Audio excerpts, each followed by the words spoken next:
And let's get ready to RPG! RPG! RPG! RPG! RPG! RPG! Hello and good evening. Welcome to the Knights of Last Call. My name is Derek Melinda, welcoming you back to another of our Q&A episodes.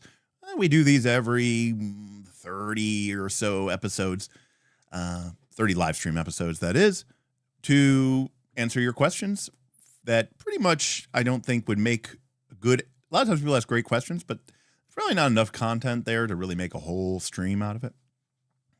And so this is a great opportunity for people in chat to just ask questions, maybe throw some tips and super chats if you want to get your question up at the head of the line, and just, you know, maybe take 5, 10, 15, 20 minutes talking about different concepts or different ideas that really just wouldn't make a whole stream worthy. This, of course, came as a result of a Patreon poll in which one of the options was Derek Wildcard option, and that one won. So we have got a bunch of streams coming up here in the next couple of weeks where we're going to be talking with some more indie designers, folks from our Patreon. We're going to be bringing Tundalus back on here to continue to talk about Trespasser. We even have some other special guests potentially in the works. And so, you know, it's always sometimes nice, you know, especially with these first looks and the interview episodes. Those are all great, but then my focus and my attention is more, you know, on my guests or on a PDF. And so this is a great opportunity for me to talk with you all and interact with you guys and gals and folks directly.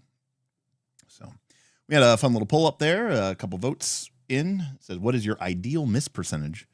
And with 50% of the votes, 1 in 6, or about 10 to 20% miss rate is the winner. I actually think that is probably where I am ending up somewhere. I don't know. 1 in 3, 1 in 6. I don't know why miss rate is something that feels right or not. It's one of those weird things. I don't even know why missing should even be a thing. Maybe it shouldn't be, but yet not missing is a very controversial thing, and a lot of people have very strong opinions about it. Mr. Squid says that the Missing Sucks video came up today. People have been talking about missing lately, I think, so maybe the algorithm's pushing it a little bit. Mark T says I'm not clickbaity enough. I need to be more like Professor DM. Well, maybe. Plus, we've been having some very popular streams lately. We've been having 80, 90, 100 people. So it'd be nice to get back to a nice little quiet stream of maybe, you know, 40 people or so, 30, 40, 50 people tops, and just kind of hang out and shoot the shit. Let's see here. Pathfinder PhD says, I do have a query regarding modulation of game difficulty. There are many levers to this, but I would like to get an understanding of balancing difficulty of the game and the addition of meta currency. Well, I guess the question is, how do you want the meta currency to operate, Pathfinder PhD? Do you want, if the meta currency is a reward for playing in a certain way so that the base difficulty of the game becomes easier because you did the things, then I would say you don't change the difficulty at all. And then in that way, the reward, the meta currency, is truly a reward. It's one of the things we always talk about with Pathfinder, that getting a magical item isn't really a reward because the game math assumes, in fact, it requires that you need that item in order to be able to meet some sort of arbitrary standard of how much you need to hit by and whatever. So if your game, if you really want meta currency to feel like a reward, then you don't adjust for the meta currency and you let it truly be kind of a empowering piece of gear. Now, the opposite is that you create a difficulty, and this is probably a little bit tougher, but you create a system where you need that meta currency in order to beat the challenges that are presented before you. And in that way, you are forcing the players to have to engage with whatever system is in place in order to acquire said meta currency. I've talked about this before in the past, but when I used to run Mutants and Masterminds, the way I would set up my game sessions, everything was basically a one and done game session. I mean, it was an ongoing campaign, right? But every session was like a single episode. And the final boss, if you will, was essentially unbeatable unless the group came into that fight with a lot of hero points. And the way that you earned hero points was by playing heroically, letting setbacks and challenges overcome your character, having your character's weaknesses show up, and, you know, all the stuff that we see in comic books and movies and stuff.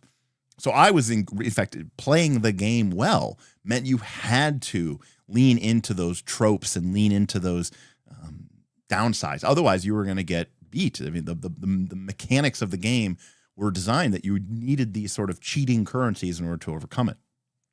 So that creates a very different tone. It's one thing to say, hey, I want to reward you for, I don't know, let's say role-playing particularly well or something like that. But it's another thing to require it in its entirety. And Davison Street says, Burning Wheel is a golden standard of meta currency. And to a certain extent, I think most people would say Fate is the golden standard of meta currency. But I do agree that certainly I'm not as familiar with Burning Wheel. I'm more, you know, I'm more aware of Torchbearer and Mouse Guard. But, you know, in Torchbearer, you need these meta currency points of Fate and Persona in order to not just be able to get a bonus, but literally to level up. So in that way, the game requires that you play towards your character's beliefs and your character's goals, because if you don't, you literally won't level up. So, so the long and the short of it is, you know, either design it so that it's truly a reward, or design it so that it's a requirement. That's a big difference. But yes, on the whole, having access to meta currencies is going to reduce difficulty. Of course, that comes with a caveat, because some of the ways that you might earn the meta currency is by making things more difficult for yourself. So that can also be very problematic. Fate does this with its compels. Torchbearer does this with using a trait against yourself, etc. Z. Yes, it is true that I am much more tolerant of a lower mischance if I have a shorter time period to wait. But I still think in this day, in this age, the idea that my turn at all should generate no outcome is very frustrating. I know that rolling dice is cool. Randomness is great. I like the variability of outcome.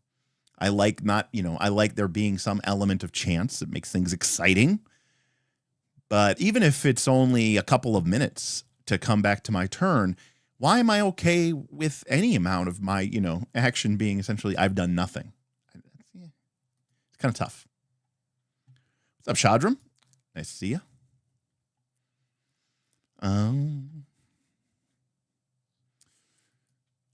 Mr. Squid says, the problem with missing an F20 games is that combat is long and each individual attack has very little impact.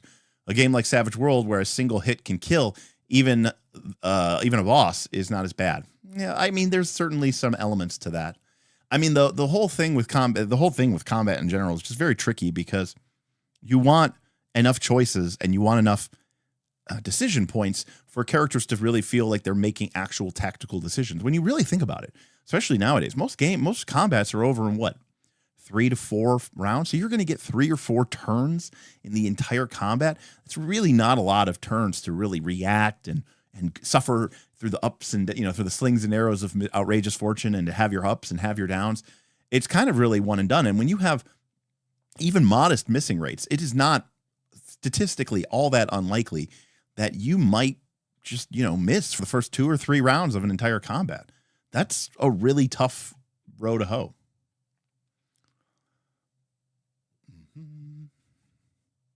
What's up, Ton? Hides his eyes says, I like not missing. Working on homebrew rule set at the moment and took out the attack roll. You just roll a damage die. It feels good, man. And I've talked about this certainly with my patrons. We in fact, Vin and I were having a very long conversation the other day where I was saying that, we were talking about how much do people, as a GM, how much do people like rolling dice? And my whole big thing is I don't want to roll any dice. And we had a poll on the YouTube channel, and the overwhelming results of people were, I want to roll some dice, but I don't necessarily need to roll them all. And the number of people who wanted to roll no dice was actually larger than the number of people who wanted basically to roll the same number of dice as players. Now, those people certainly exist, right? I want my monsters to work the exact same way as the PCs. That's like the 3rd edition super trad crowd. That's definitely not me. But what I've said is one of the things that I've really sort of grokked my mind around is I am totally fine rolling the damage. I even said that. I said, for Derek being I don't want to roll any dice, I am totally fine. In fact, I even kind of like rolling the damage, but I don't necessarily care or want to roll the to hit roll. So I am kind of moving, I think, away from, I like the idea of rolling for damage rather than necessarily rolling for accuracy. Because when you roll for damage and accuracy, right, all you're doing is we're just creating a same thing, which is a spectrum of outcomes. But we're making 2 dice rolls instead of 1. So the variability goes up, the randomness goes up, but you still get randomness with 1 dice roll. And of course, the other side of that is that you can potentially generate no result, a null result, right? A 0 result. But even imagine if you had, I don't know, we don't make these, but imagine if you had like a D6 and it went from 0 to 5, right? And then you roll that and you could still miss, right? Because you could roll a 0, but now you're doing it in just 1 dice roll instead of 2. So it's already kind of faster in that regard. It's a combination of just like speed and also efficacy, I suppose.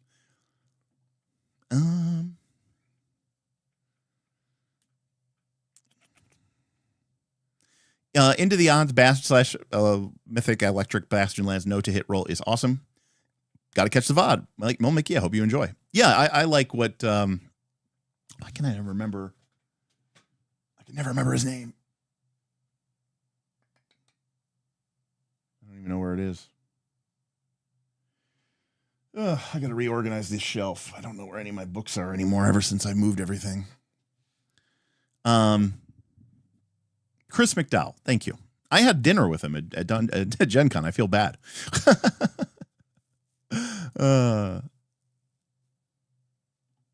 Questions. Why are you such a Magic dork? Because Magic the Gathering is probably one of the coolest, best designed games of all time.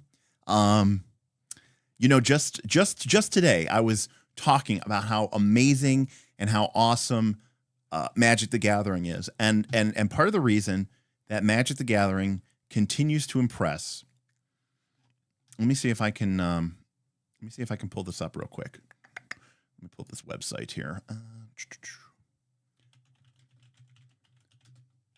This, of course, is from the new Final Fantasy set, which is coming out, of course, naturally, for Magic the Gathering. And here we go. Open a new image. There we go. Okay, cool.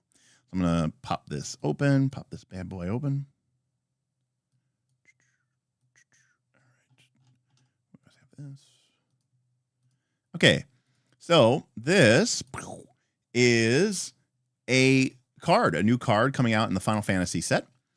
And it is what they call a double-faced card or a flip card, which means that one side of it, the side with a mana cost, is the side that you cast, and the other side is something that comes into play later. This was very famously introduced in the Innistrad set with werewolves, right? And the whole idea of a werewolf is you have the normal side and then you have the transformed side, right? So the card would transform. You would cast it as a human or as an elf, and then through some effect in the game, it would transform, and you'd flip the card physically over, and you'd get a whole new card on the back.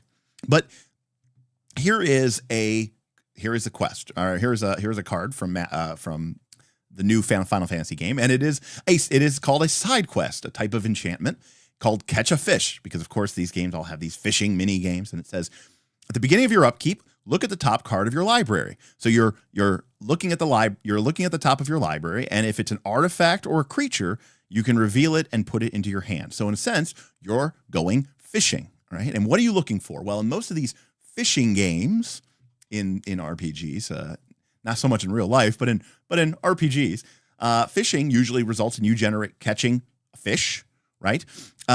Or catching like an old boot or something, or sometimes even like an item. But that's kind of the idea. The idea is that the top of your deck is an unknown quality. You could think of the top of your deck as being like this pond, right? It's an unknown quality. So at the beginning of your upkeep, you get to look at the top card. If it's a fish, if it's a artifact or a creature card, you can reveal it, put it into your hand. You caught the fish, right? It was in the pond on top of your deck, and now you've revealed it, and you say, "Oh, it's a creature. I caught the fish." And then you get to put that in your hand because you caught it. And then you also create a food token. Now, a food token is an artifact token that you can pay mana, sacrifice, and gain food or gain health. But fundamentally, gaining health, eating the food, right? It sort of is food tokens have been around now for a while in Magic. But there's no flavor text. I mean, okay, but there is flavor text here at the bottom, but it's kind of just like, I am Noctis, Prince of Lucius and King of Fishing. Doesn't really mean much. But the point is, mechanically, through its mechanics, this whole process of looking at the top of your deck, hoping you catch something, and then when you do, putting it into your hand and creating a food token because I just caught a fish, so now I can eat. It's fundamentally telling a story purely through mechanics. And then this is a transformative card. So once you've caught your fish, right, it turns over. It goes from being an enchantment to a land. And this is the cooking campsite. And it says tap to add a white mana. So it's a land, so it taps for mana, which is great. You know, now that you're in your campsite, you can use it to empower your other powers and abilities. But then look at this other ability. It says 3 mana, tap, sacrifice an artifact. Put a +1/+1 counter on every creature you control. Now, it may not be obvious, but the idea here is that food token that you just caught is an artifact. Okay, food tokens are artifacts. So when you caught the fish and you made the food token, which represents the fish, you can now, at the cooking campsite, cook it. And you do that by sacrificing the food token. And when you cook the fish, you feed your whole crew, aka all of the creatures you control.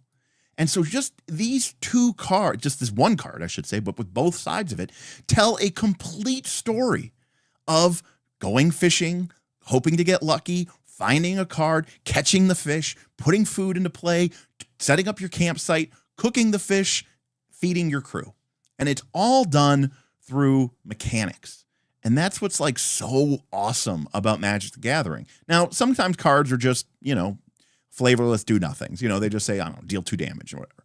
But there are these examples of cards in the game that just do such an incredible job of storytelling.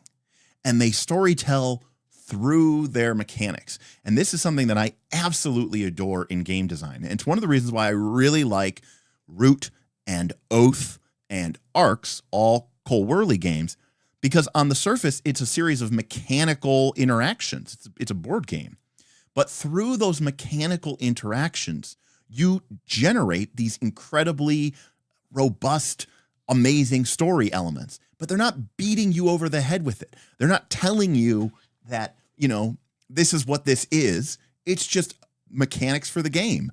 But when you look deep into them, and for some people who don't give a shit about storytelling, they don't care. They just think of this as a card that can get them power and get them everything, right? That's great. That's cool. This is how you hit people at different levels. There's actually a term. There's actually a term for this, which I believe is called Melvin. So Melvin, a lot of people talk about psych, or the psychological profiles of Magic. They talk about spikes, Johnnies, Timmies, but there's 2 other ones, which is Vorthos and Melvin. And Vorthos appreciates the card from an artistic standpoint, right? The name, the illustration, the flavor text, this whole idea. So they see the beauty through the flavor representation. But then Melvin appreciates it through the mechanical components of the game. Actually, I'm sure Mark Rosewater has an article here. Let me bring it up. Okay, here we go. Okay, yep, found it. Okay, here we go. So if psychological profiles, Spike, Johnny, Timmy, that's how people, that's how they engage with the game. But then there's this other idea of what do you find beautiful about the game? So the first one they talk about is called the Vorthos. It says, I often talk about how when designing, there are 2 vantage points to start designing from. One is flavor, and the other is mechanics. Starting with the first as the jump-off point is what we call top-down design. In other words, you start with this idea of flavor. We've talked about top-down and bottom-up design before. So top-down design is, I want to create an Egyptian-themed set. I want to create a Japanese mythology-themed set. I want to create a Greek mythology-themed set. And so that comes with it certain tropes and certain ideas and certain things of that nature, okay? So that's what we call top-down design. The opposite is starting with interesting and unique and powerful mechanical components. Vorthos is the invested end of the Vorthos skills, which cares about flavor. A magic card has many elements on it that serve the function, or primary function, of conveying information about what the card represents thematically. It isn't just a red card that deals 3 damage, it's a bolt of lightning. The name, the illustration, the card concept, the flavor text, each of these helps paint a picture of what the card is representing. A Vorthos evaluates cards based on these components, in isolation and in conjunction. In addition, Vorthoses care about the game's mechanical elements because those elements also have the ability to convey flavor. For Vorthoses, beauty is seen through flavor representation. They look at a card or cycle or mechanic or set or block, and they can appreciate how well it captures the feel of the creative. So Vorthos, for me, is just such an amazing element of capturing that. Okay. Now, Melvin appreciates the mechanical components of a game. And so a great example of this is this card here, Hangerback Walker. And it says, it's not exactly dripping with flavor. It doesn't really have any flavor. But when you think about it, this is the idea of this is that you have a hangerback, right? It's an aircraft carrier, right? And when this aircraft carrier dies, all of the little thopters on it, the 1/1 flying thopters, come into play. So there's these elements to a magic card that go beyond just the simple, mechanics. It's this idea of how do mechanics and lore and mechanics and all this stuff interact in such a compelling way to tell a story. And I think that is really, really, really awesome. And I think Magic the Gathering in some ways does it the best and no one's done it better.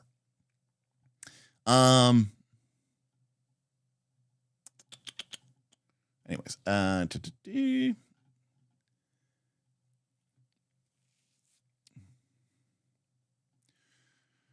were talking about missing before earlier.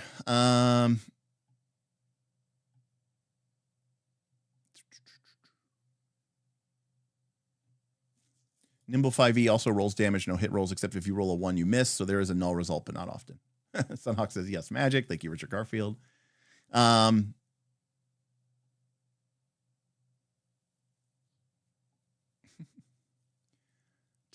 see. I love Magic. I play it daily, but its best and worst mechanic is that mana system. There will be just games where you do nothing because you draw too many or too few lands. And Generalin, yes. I mean, I used to play Magic competitively. I used to fly around the country, the world. I used to drive long distances. I used to spend a lot of money playing Standard, Legacy, Modern, even Vintage at trying to be a professional level.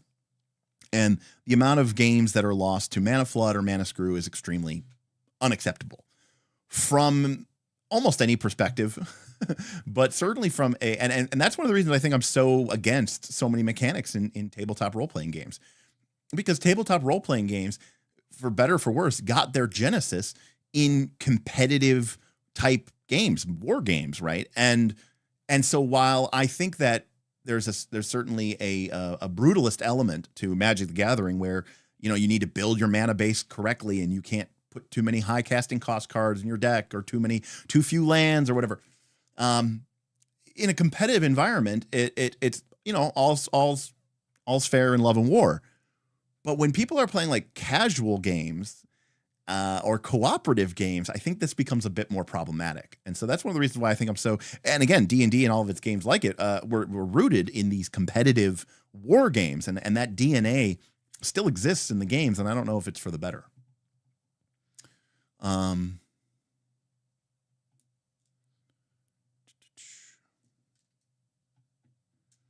But totally agree with Magic mechanics telling a story. Love this kind of thing. Fantastic. Right. Exactly. When we played last time we played Arcs, Steven and I from Roll for Combat, there was this amazing story that emerged about the great Psionic Empire. But there was no lore text for that. It was just all the mechanics creating that story. It's just really awesome to see. And I think it's so fantastic.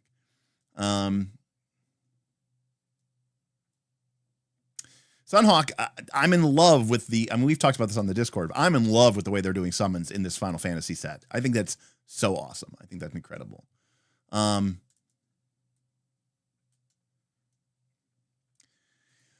I believe that mechanics, I think that mechanics and flavor representation do matter. And one of the reasons why I have struggled over the years with games like Fate is because in a game like Fate, the way that I represent a laser blaster is the same way that I represent, a special laser blaster is with an aspect, which is the same way I represent a sword, which is the same way I represent a special magical umbrella, which is the same way I represent a bunch of things. And they all do the same thing. I can spend a fate point, I can tag that aspect, and then I can either get a +2 to my roll or I can re-roll my fate, my 4 dice fudge.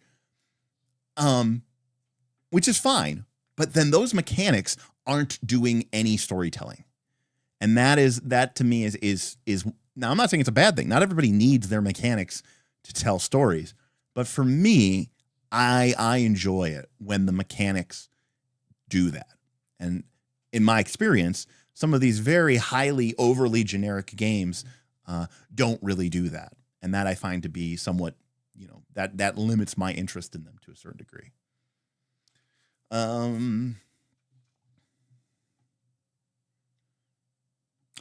Yes, modern MTG has a whole host of problems for sure. There's definitely something to be said about that. In fact, I think one of the things, Tundalus, that Magic the Gathering has actually embraced in modern Magic the Gathering is there used to be very much an ivory tower design element to Magic the Gathering, the idea of being able to identify what are the good cards and what are the bad cards. And there was, of course, always people who were like, I want to figure out a way to make the bad card good. And this was most prevalent, of course, in the draft format, a format that I love, drafting, being able to identify. They don't really make bad cards anymore. There are certainly powerful cards that, there's certainly cards that are more powerful. There's certainly cards that are less powerful. But by and large, almost every card now is playable. And not like in a super niche, super, in this very one specific instance kind of type game. Most of the cards now are very playable. And that makes the game experience, I think, a lot better. Even if it does take some of that skill in evaluation out of the game.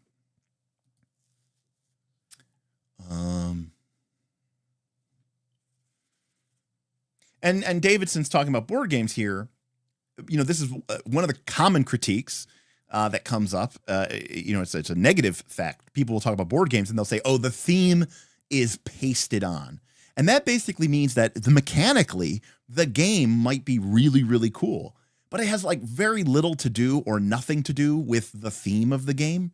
It's just that, people don't want to play an abstract game of, red circles and green squares. So they're like, oh, we'll make them pirates. And you're like, this isn't really a pirate game. The mechanics are interesting, but the mechanics don't really give me the flavor or the feel of a pirate game. And there's a lot of people out there, believe it or not, who might go, how could mechanics give you the feel of a pirate game?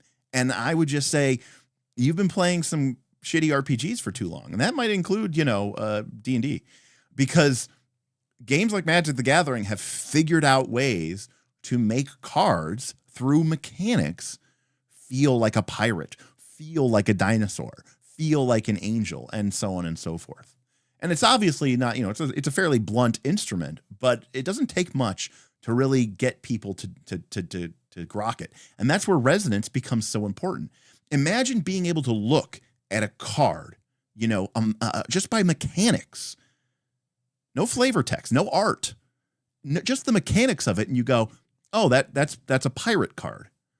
I know it's a pirate card because that mechanic is a pirate mechanic. I think that's, that's a vampire card because that's very clearly a vampire-like mechanic. I get it. They're draining the enemy of life, and that whenever they drain the enemy of life, this creature gets a +1/+1 counter. Oh, I get it. When this creature drains blood from the enemy, they get stronger because they're a vampire. I can tell that is a vampire through the mechanics. Now you might say, oh, it could be a mosquito. Okay, yes, I get it. But I'm just saying that I like it when the mechanics connect and feel correct. Let's see here. Derek, I came back to MTG after about 20-year hiatus for Commander, and the number of things to keep track of are so overwhelming. Too much going on at one time, but I still just enjoy it. I will admit, I'm not a fan of Commander. If I'm going to sit down, and we do every Friday night, whether I'm there or not, my group of Magic Gathering players, guys I go to Vegas with and stuff, they go to our local game shop, and we do team drafts where you draft with a team and you compete against the other team, and we play for packs. So losers pay for everybody's packs. The winners get to keep all the cards. To me, that's the ultimate casual format because nobody has to invest. Nobody has to bring anything. Everybody's on the same playing field. It's not like, oh, they brought a better deck or, they spent more money on their cards or whatever. You could come with nothing and you could play because it's a draft.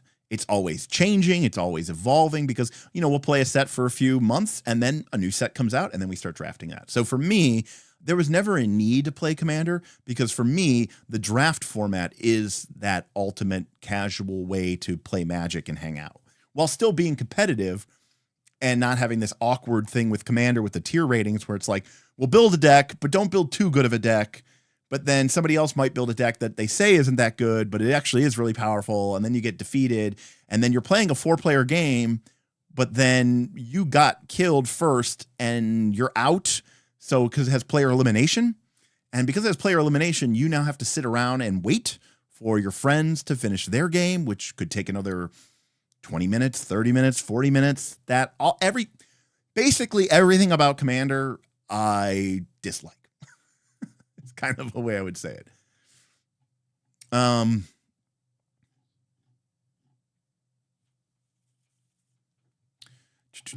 No, we're not talking about Hasbro earnings. That's for your channel, not for mine.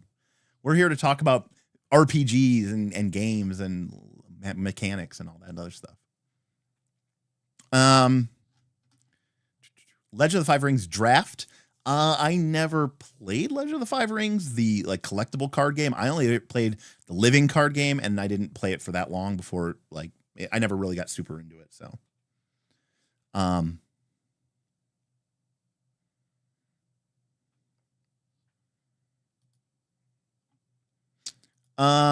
yeah, Sealed's fun. Sealed's okay, but I prefer draft. I have not played Sharpie Cube. Here's the thing. That's the other thing about it. Okay. That's the other aspect of it. This is just me personally. I see a lot of people play Magic the Gathering, and they play Magic the Gathering the way that people play Mario Party. And I don't like Mario Party. So, I fast, silly games aren't really my thing. I tend to dislike party games. I don't like, I made a deck that's a joke deck. I made a deck that's a gag deck. No, I mean, don't get me wrong. I will sometimes, I've been known to, for me, if I'm playing a Magic the Gathering and I'm a draft set and it's like, oh, red, white is, if we're playing Bloomburrow, right, which was the sort of red wall mouse guard type set. Oh, red, white is the mice deck. So it's like, oh, I'm going to build a red, white mouse deck. That's about as far as I get from a thematic standpoint. Yeah. That Derek doesn't talk about Hasbro constantly is why I give him my limited money. I mean, yeah, Hasbro is Hasbro. I mean, I can't change that. I wish Peter Atkinson hadn't sold the company, Wizards of the Coast, but he did. So,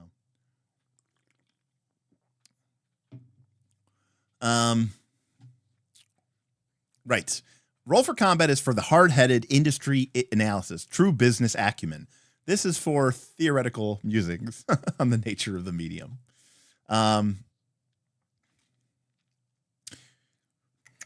In your 10-year talk with Roll for Combat, I couldn't help but feel that you guys were missing the potential that TTRPGs as a product won't exist because they are inherently anti-capitalistic. I mean, in today's world and in today's environment with the way things are going, who the hell knows? I mean, you might be completely correct. I mean, fundamentally, TTRPGs are in a bad spot because the fundamental idea of the TTRPG was, hey, buy this one book and then create your own game and play it forever. That's not the way that you monetize things. I mean, you know, people of 5th edition, I don't think you appreciate, maybe, I mean, if you've playing for a long time, but with 5th edition, it's almost like they're being nice to you. I played 4th edition and 3rd edition D&D. And let me tell you, there was like a new official hardback book out nearly every month, at least every 2 months, but usually once a month, a hardback book was coming out, and not some random splat adventure that you weren't going to play. I'm talking about like an actual product. So, you know, the whole idea there was buy, which meant that they had to print, which means they had to create. Now with 5e, their methodology has been obviously very different, because the number of books that have been published for 5e and its 10 plus years of being in existence is a fraction of what got created, let's say, during the time of 4th edition. And 4th edition was only in production from like 2008 to 2013. So in 5 years, 4th edition produced, I don't know, 4 times as much books as 5th edition produced in its 10. Now the money has shifted to a different medium. It's shifted to subscriptions. It's switched to taking percentages from GM guilds and stuff like that. So yeah, and also too, a lot of the books that come out for 5th edition are adventures. And that alone is kind of crazy. I mean, what are like the true splat books that have been created for 5th edition, right? Tasha's, Xanathar's, arguably the Sword Coast Adventures Guide. Is that it? Am I missing something? I don't think so. You know, they didn't make a complete fighters book.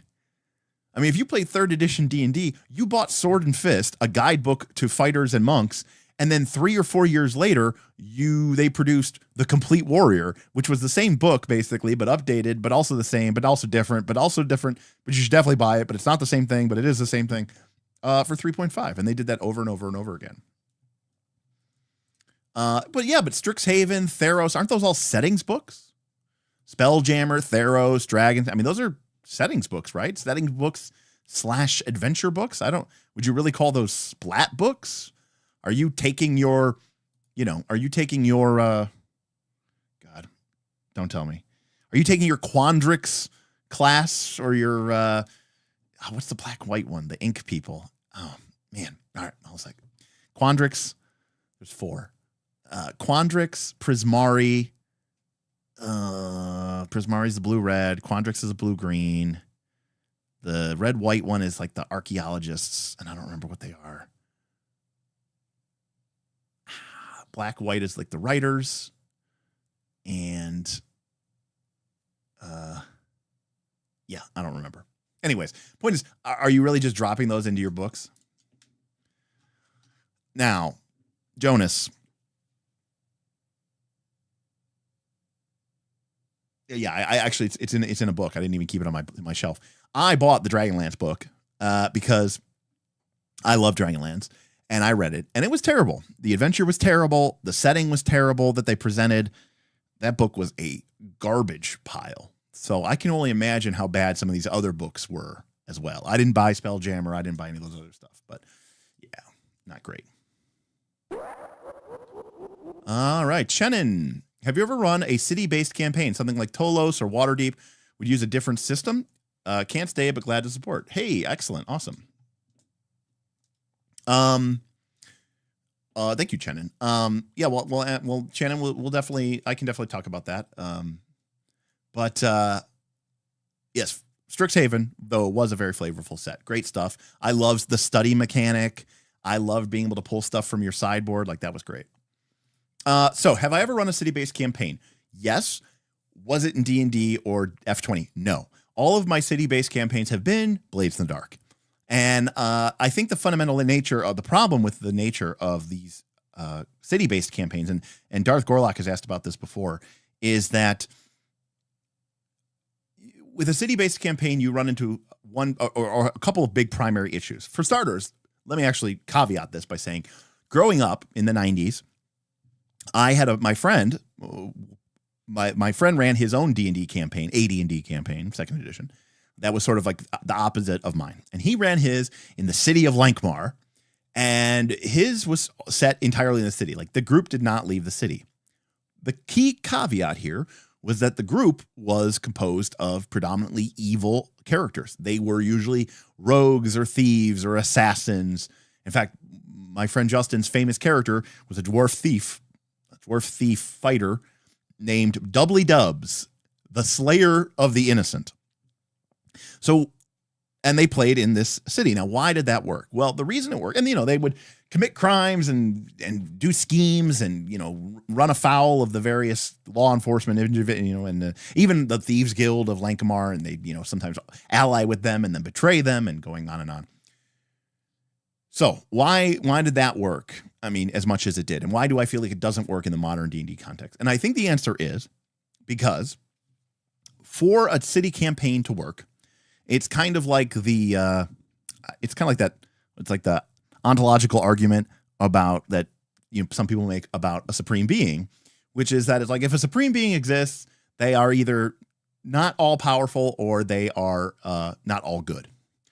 And the same thing kind of exists in a city campaign. You can't have a city campaign in a standard D&D type scenario without having some sort of need for the adventurer to exist, which means either the people that run the show have to be not very powerful, because if they were very powerful, they would just solve all these issues themselves. Or if they are powerful, then they can't be good. They have to be morally ambiguous at best, or they have to be evil. Now, the flip side of this is that if the powers that be, maybe they're not all powerful, but they're good and they're mostly good aligned or whatever, then you have to be an evil character. But most people want to play good characters who want to do the right thing and help everybody out. And you run into this problem when you're in a city-based campaign where if everybody else is good and everybody else is supporting you, then the whole concept of the RPG kind of starts to fall apart, because now you're not in any danger. You're surrounded by people who want to assist you and help you, and potentially even surrounded by more powerful people who want to aid you and assist you and help you. It doesn't really work. And it's made all the more worse by the modern RPG, where you can recover essentially all of your hit points and all of your spells and all of your conditions with a single night's rest. And that means that a city-based campaign has to be sort of all or nothing, which is already a problem across the game, but now it's doubly true in D&D in a city. Whereas when I played Blades in the Dark, I had a great time with it because, number one, your characters are on the outs, right? Your characters are scoundrels. Your characters exist outside of the framework of the usual, powers that be. And even in a city like that, you don't have allies, because even the bad guys aren't your allies. They're just bad guys too. If anything, you're all fighting for the same scraps from the same table. So you're on your own. And I think to fundamentally work as an adventure game, you have to feel, to a certain extent, like you're on your own. And if you're not, then that sense of danger, that sense of tension, that sense of how are we going to survive doesn't ever really manifest and becomes very easy. Secondly, in a game like Blades in the Dark, recovery is not as simple as I go to sleep and I wake up and I continue my journey at full hit points. Injuries and traumas are long lasting, if not permanent. And there's a very real chance, of your character potentially having lingering problems as a result of the actions that they take. There's no simple, quick, easy fix. Furthermore, most D&D games, the basic necessities are so cheap. Like, you could probably run a reasonable D&D campaign for very low level characters. I'm talking like level 1, level 2, in a city that, isn't evil, but isn't good either. And then, the party has to struggle to get by. And how are we going to how are we going to pay for our in-room? We have to go do a job, But by the time, in most of these games, by the time you're level 2 or 3, you have enough money to buy a house, essentially. Like there's the mundane concerns of how are we going to, be able to get by in this city become meaningless. And it just becomes so easy to just hop into an inn, pay 2 gold. I mean, we've all been there, right? I don't know about you. I mean, I promise you, we've all been there before where, I go to, the players go, how much is a meal? And, I go, that'll be 3 silver. And they're like, give them a gold. I don't, they're paying 350% of what the cost is because they don't care. The gold is so irrelevant. And then, to get resupplied is irrelevant. Oh, I need rope. I just go buy rope. Oh, I need this. We go buy this. Oh, I need to find somebody who knows about this. Well, we go find somebody who knows about this. All of the challenge of the game is sucked out of it. And especially, at High Society is talking like when you have people like Dritz and Elemenster running around, it just makes it so much more, even more stupid. Waterdeep is a great example. Waterdeep, I mean, the Waterdeep that I know, maybe not the Waterdeep of 5th edition, but the Waterdeep I know has got, the Lords of Waterdeep, and it's got Kelvin Aronson, and it has, Laurel Silverhand, and it's got, all of these incredibly powerful, incredibly good characters who are, running the show essentially at a certain point of perspective. And while maybe they're not stopping every mugging in the street, by the time your characters are even of a modest level, it doesn't really make any sense. And I think I saw somebody talking about, I wonder what level a PF2 character from Absalom would have to be to solo the Abomination Vaults. And this was, when we played it, this was like literally the first thing that Smith said, is he said, wait a second here. So she's going to go take out Absalom, the epic city full of level 20 and level 15 characters. And she's level 12. Like, why wouldn't we just go to Absalom and be like, hey, there's some lady who wants to fire a death beam at your city. One of you high level characters should probably take an afternoon, maybe take an hour, and just go deal with this. That's the thing you should do. So my overall response is, yes, I've run city-based campaigns. I've run them Blades in the Dark in Duskwall. It's really, really cool. It's really, really fun. But I think that the D&D system is some fundamental issues with the way that you run these games. And for a lot of these cities like Tolos and Waterdeep, I think that you have a plethora of what I'll call adventure-friendly folk that make it so that the challenge of the game is very diminished. The ability to quickly recover turns every situation, and I think I saw Tundalus say this, yes, the 15-minute adventuring day, you think that's a problem? It is it times 10 in a city, because the safety of anything is just a short walk away, as with a scroll or a potion or the like. That being said, the key to a city adventure or a city campaign is factions, factions, factions. And I've said on this channel before that, like in a dungeon, like, oh, you should have 2 or 3 factions. In a city, you need like a dozen. Everything that the players do or don't do should be pissing some people off and making other people happy.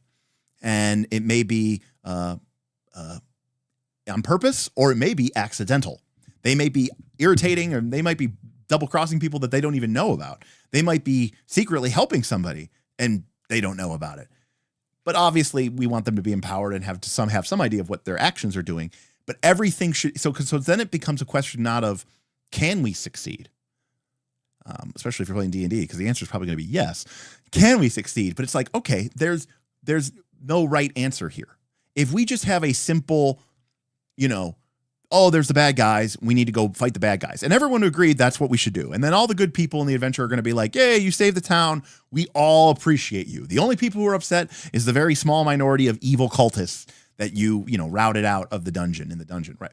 But if you make it more complex than that, if you make it much more, complicated than that, yes, you could go, to make it really, difficult. The dock workers are striking, and they're like, we want you to go, kill the unionist leader of the dock workers. And you're like, why would I do that? Why am I being a labor buster? And you're like, well, because the city needs, this medicine, or the city needs this food to survive the winter. And if they don't, give into the demand or something like that, you make these situations much more tough. You make these tough choices. You can't do one thing without pissing off another group, and the players might end up feeling terrible about it. But then that's not what people play D&D for. Newsflash, people don't play D&D to make hard decisions. They don't. A lot of people don't. In fact, I've talked about this before. When we played Scum and Villainy, which is Blades in the Dark in space, after about 4 or 5 sessions, my group was like, Derek, we love this game, but we can't play anymore. And we're like, why? We're like, because it's Friday night. I've got 3 kids.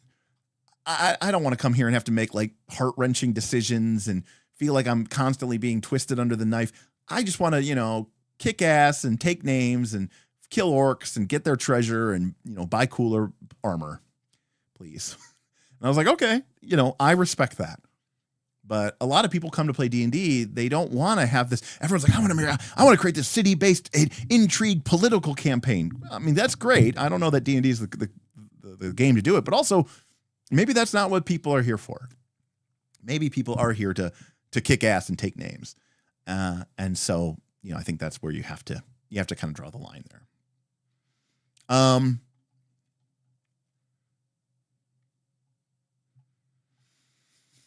We had a super chat from Mad Bunny Artist. Thanks, Mad Bunny Artist. Soon hardcovers will be rare. Agreed. Do you think AD&D style monstrous compendium PDFs we print at home could be the future of physical TTRPG products?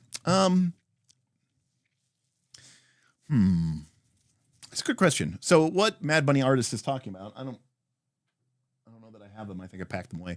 Is in the 80s and 90s, AD&D, or the second edition AD&D, created these packets. They were 3-ring binders, and you put the monsters in them. And it was a really cool way. So that way you could have all these different sets and releases of monsters, but have them all, in one condition. My answer, Mad Bunny Artist, is I think that most people these days are just going to be working off of a purely digital environment. Now, I do think the idea of a digital, now in terms of what will be the physical TTRPG product, no, I don't think that would be the future. The physical TTRPG product is going to be a book for you to read in bed, not for a book that you're going to, use at the table or using that. In fact, actually, that's actually something I think that would be really cool. And I've actually wanted this for a long, long, long time. I've wanted when a system, when a thing gets made, I want it to be released as 2 separate things. I want it to be produced as a very, sit down with it, start on page 1, great experience, amazing art, lots of sidebars, lots of author commentary, etc., etc. And then I want a no frills, no, splashy art, no crazy, almost, but not like just literally straight line text. I'm talking about like formatted for maximum readability, using iconography and design to make it super, super, super usable so that I can use it while playing the game. And I could see a world where that physical product sort of represents that sort of very more bespoke experience of like just really, truly reading the game. And then the digital version, the PDF, is sort of this more utilitarian piece, which I think would be really, really cool for me. But no, I don't think we're, in the answer, man, but I don't think most people have printers. How about that? My guess is that if you're under the age of 30, I would be shocked if you own a printer.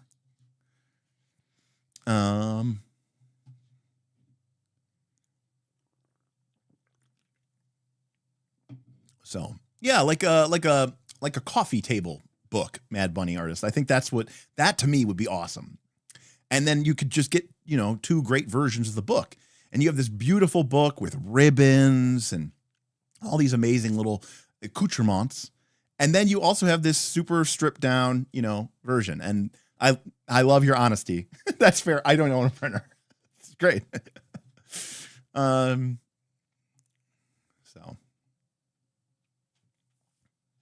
Mateo says, I don't own a printer either. A lot of people don't. And that's kind of my point. So, having that ability to sort of print on demand, is let's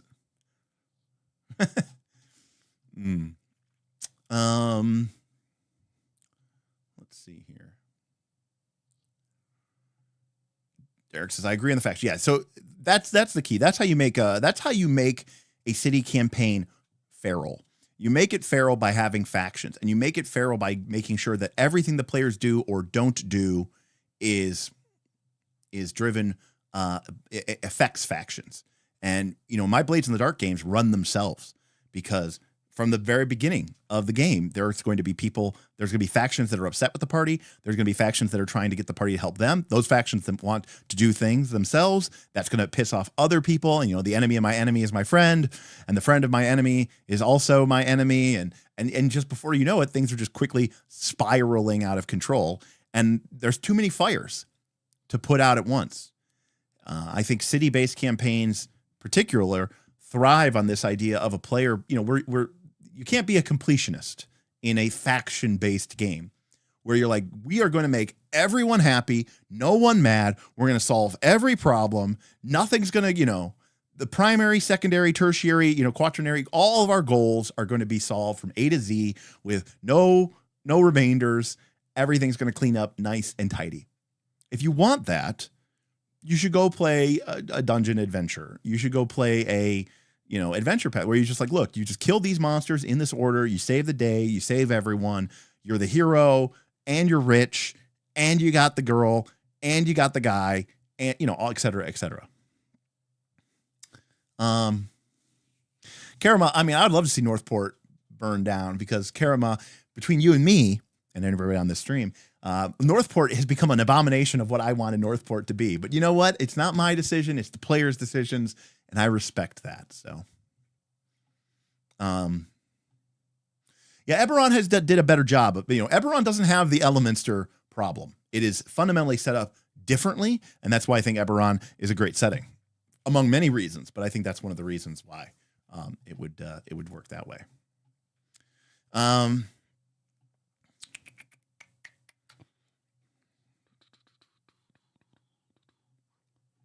Let's see here. Solana also does not own a printer. Every pixel counts, which is a great name. I've been running a pre-written 2nd edition AP, I assume you mean for Pathfinder, with faction mechanics, and my players hardly engage with them. They just want to delve into the dungeons and fight monsters. It makes the city feel meaningless. And I think it sounds like you're kind of upset, and maybe you have a right to be, but also I understand where your players are coming from and also completely agree with your assessment that if all they want to do is fight monsters and go into the dungeon and level up, then, we don't need these faction mechanics. I mean, one of the things that we've talked about before on this channel is this idea of like fun versus interesting. And Mark Rosewater says you should always make your game fun and don't confuse interesting with fun. And one of the ways that we've delved into that idea is this fun is an emotional response. Clearly, what's fun to one person is not fun to another person. But fundamentally, fun is about having an emotional response that leads to enjoyment, one would expect. Interesting is about having a mental response that, again, hopefully, theoretically, leads to enjoyment. And the idea is that fun, for a lot of folks, is far more compelling than being interesting. I know a lot more people that will go see a fun movie that they're maybe not that interested in and be like, yeah, it was fun. It was fun. It was fine. It was fun.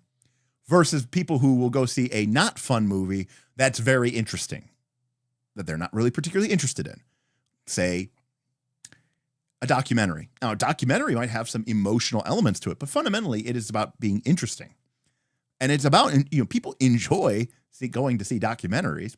I enjoy documentaries. I have a subscription to, several knowledge-based streaming services. And that's entertaining for me. And I like interesting things, but let's be honest with ourselves. Those are very far and few between that people buy those. Right? Most people want to just watch, the latest Hallmark movie or the latest Marvel movie or the latest Disney movie. And those movies fundamentally, by and large, are fun. Now, if you can find something that's fun and interesting, right, that's like the golden goose. But there are, for some people, that something being interesting makes it not fun. So, time for a printer poll. No printer here. All right, Ken, I'm down. All right, let me see this. Printer. All right, hold on a sec here. Our options are don't own one, no access to one. Okay. Second option is don't own one. Steel works all the time. Second is own one and never, ever use it. And the fourth option is own it and use it. All right, there we go. Printer poll is up. Let me know. Let me know about your printer situation. So, for what it's worth, I have two printers.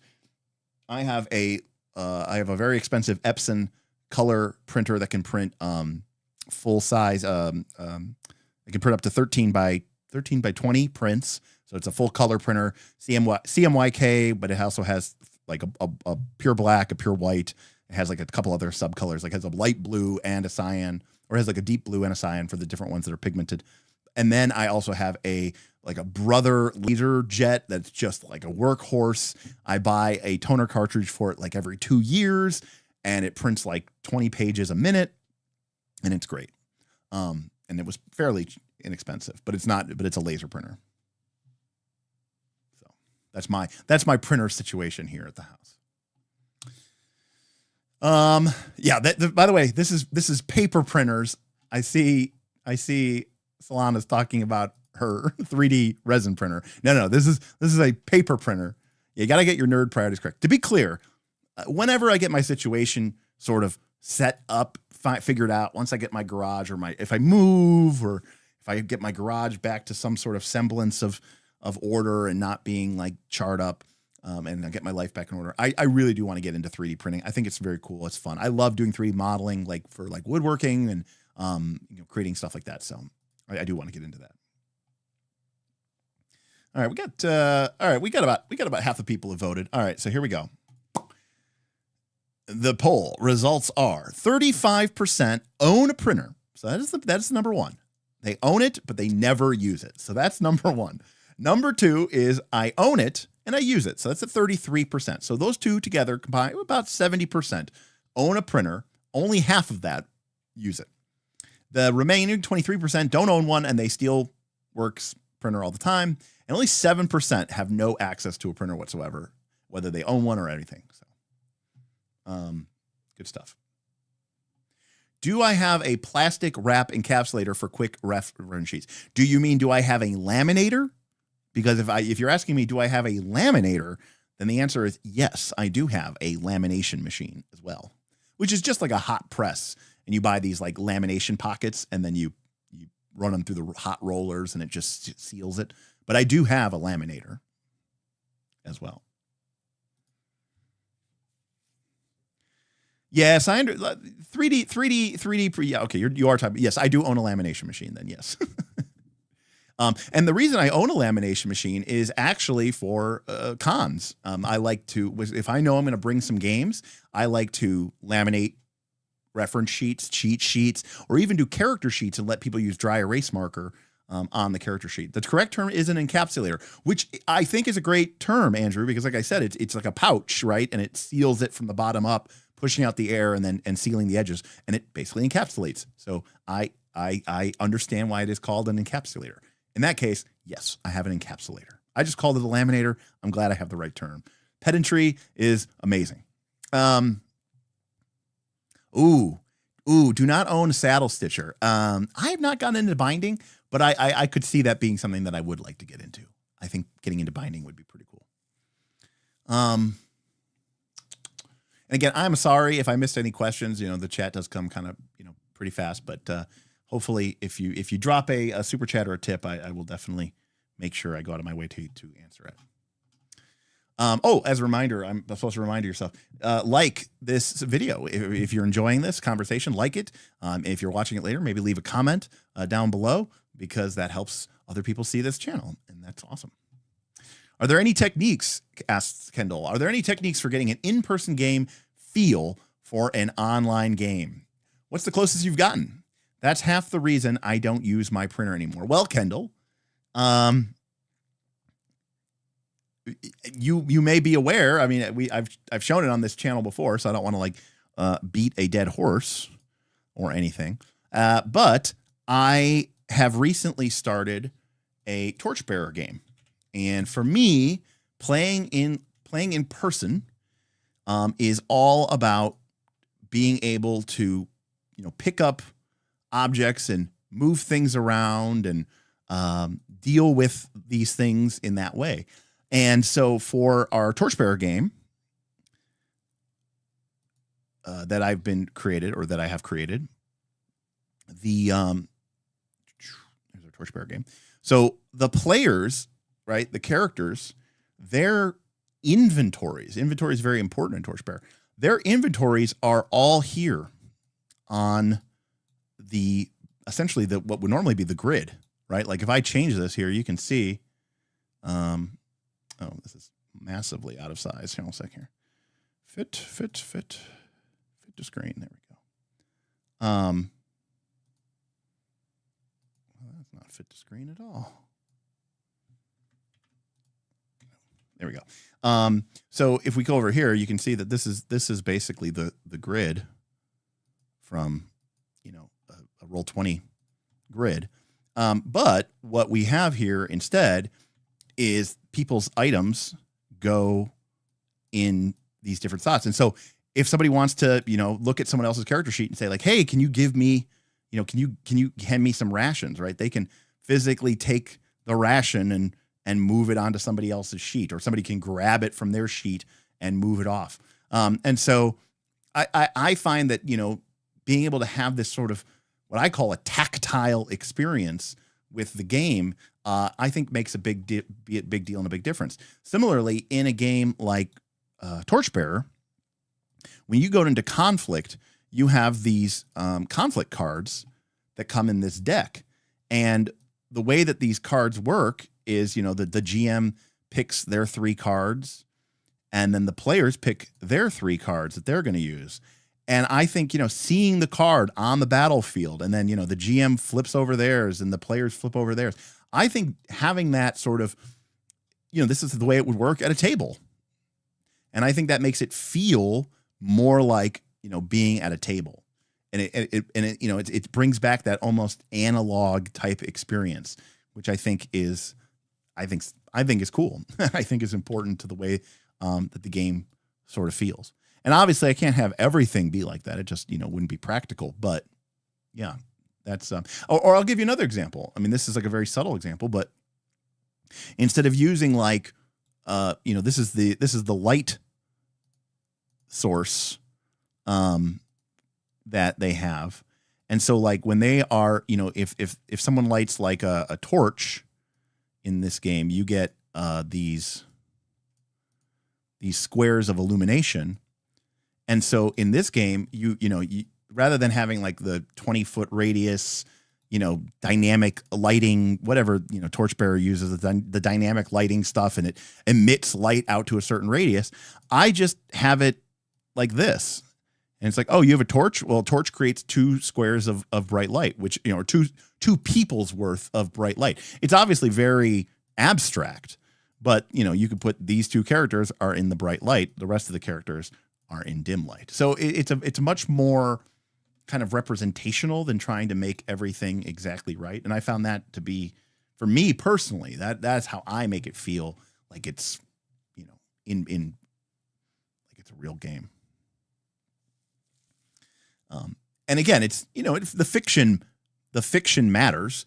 If our character Amos, who's this character here, if they are holding the torch, and so, the light is illuminating from them, and our wizard, Tane, says, I'm going to go to the other side of the room from Amos. I don't need to like literally move him to the other side of the map. I'll just take him out of the light, because of course he can't be in the light if Amos is over here, and he's over there. So, we just kind of go with the fiction.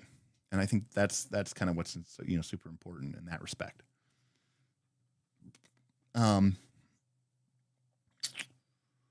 Okay. Take care, Hides His Eyes. Thanks for coming in. Do you not have thumbs? I just got a spiral, but we used to have access to it. Maybe that was through work, our old work, but I used to have access to a spiral binding machine, and I did do a lot of spiral binding. Smith used to do a lot of spiral binding. I probably have a lot of stuff on this thing behind me that are spiral bound. I can't see enough. There we go. A bunch of, look at this. Look at this. There you go.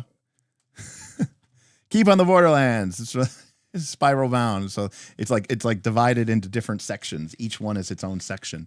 I absolutely love spiral binding for stuff like this because you can fold it flat, you know, you can fold it over, you know, you can just take the thing and just fold it over, or you can have it lay flat. Like this is, and then these are like so small, you don't have to bring the whole big, huge adventure with you. You can just bring the parts that you need. It's fantastic. I'm sure I have more back here somewhere. Yeah. It might be cheap, but like if I were making like an adventure or a rule book for like people to use at the table, I would make it spiral bound. Like, don't get me wrong. I love a beautiful saddle stitched, you know, perfect, you know, great binding and all that stuff. It's beautiful. It's great. I love it. It's ideal. It's beautiful. It looks great on my shelf. But for use at the table, I'll take this any day of the week. And in fact, I used to, plus this is print on demand. So I can write on this. I can take a black Sharpie to it. I can just, scribble it out. I can do whatever I want to it.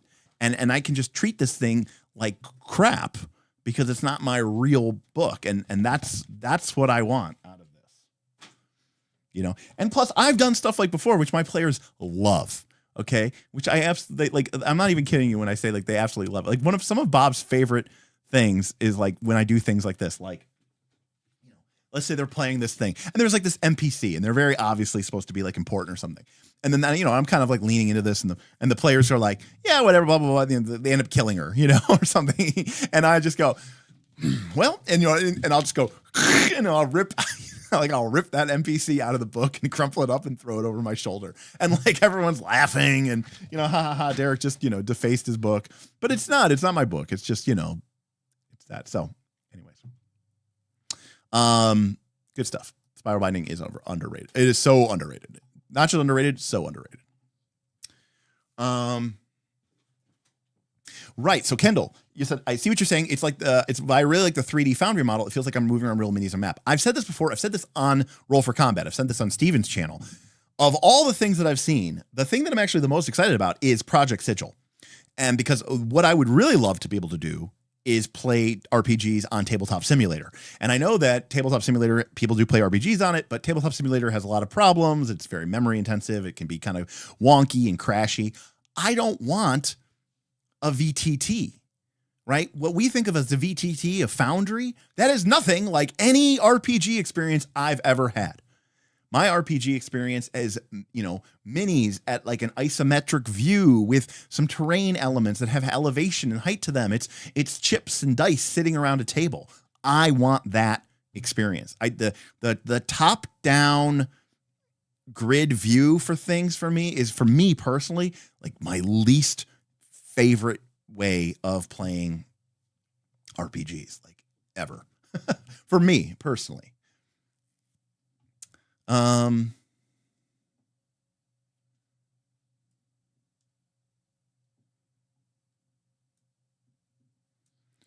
Derek would like your views on the new traits-based TTRPG like Fist.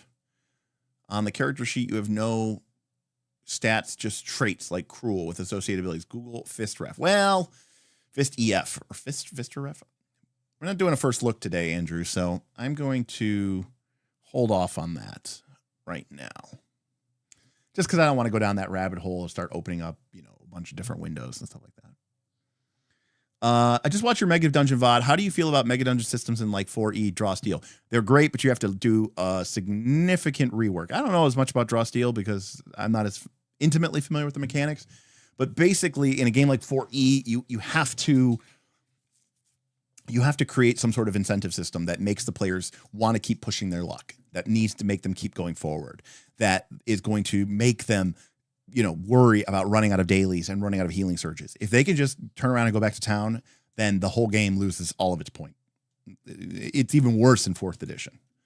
Additionally, those games are fundamentally combat focused. Dungeons tend to have a lot of elements in them that aren't combat focused. So you really need to do a good job of not only including non-combat elements, but having those non-combat elements interact with those limited resources. What does that mean? Well, like one of the things that Smith and I used to do in 4th edition is like we would allow players to use their daily resources like healing surges and daily powers in what we call creative applications.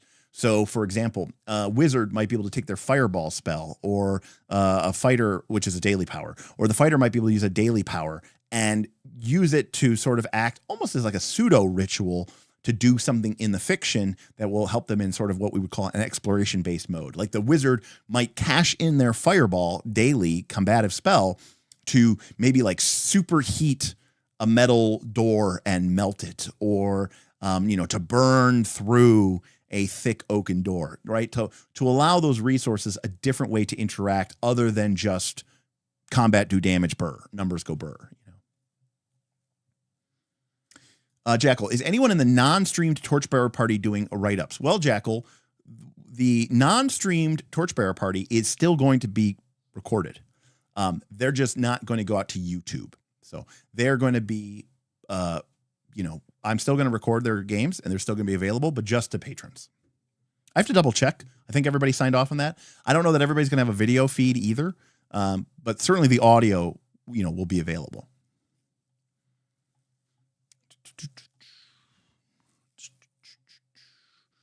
What are your thoughts on the economy in TTRPG? The economy in TTRPG is something I can never get my head around. What is the average income for NPCs? Is 2 silver a lot in a meal? It's fucked up and it doesn't make any sense. I mean, that's the real answer. Not only is the economy completely out of scale with what the players are bringing in terms of money, but also the players bringing in all this excess wealth would cause massive inflation, and it would just the economic consequences would be unbelievably dire. It doesn't make any sense. Not to mention that the players would literally be so fantastically wealthy so early in their careers that it wouldn't make any sense for them to even continue to adventure. They would just hire other adventurers to go do the adventure for them. So trying to model the economy of a TTRPG is I think, crazy and fundamentally flawed. Is Sigil the D&D WotC one? Yes, it is. Dan, it's a great reason why I have never gotten into Moto or Arena. I was never a Moto player. I've not really ever been an Arena player. I played Arena a little bit during COVID. But other than that, I don't play on Arena, and I don't play on, Magic Online. I like having my cards in my hand. I like being able to fan them out and reorder them. And, I like being able to do all that. So it's kind of one of those things where it's like, for me, the tactical element of being able to hold the hand of cards in my hand is really important. I have not tried Tailspire for building 3D dungeons. I have not. I don't know that I'm super interested in doing that either, to be honest with you. Derek, I got my entire Heart Kickstarter package today. It's a ton of stuff. Wet. Don't be shocked at the number of times moist and wet come in here. I mean, they're producing nice books. They're producing they're producing a lot of good stuff.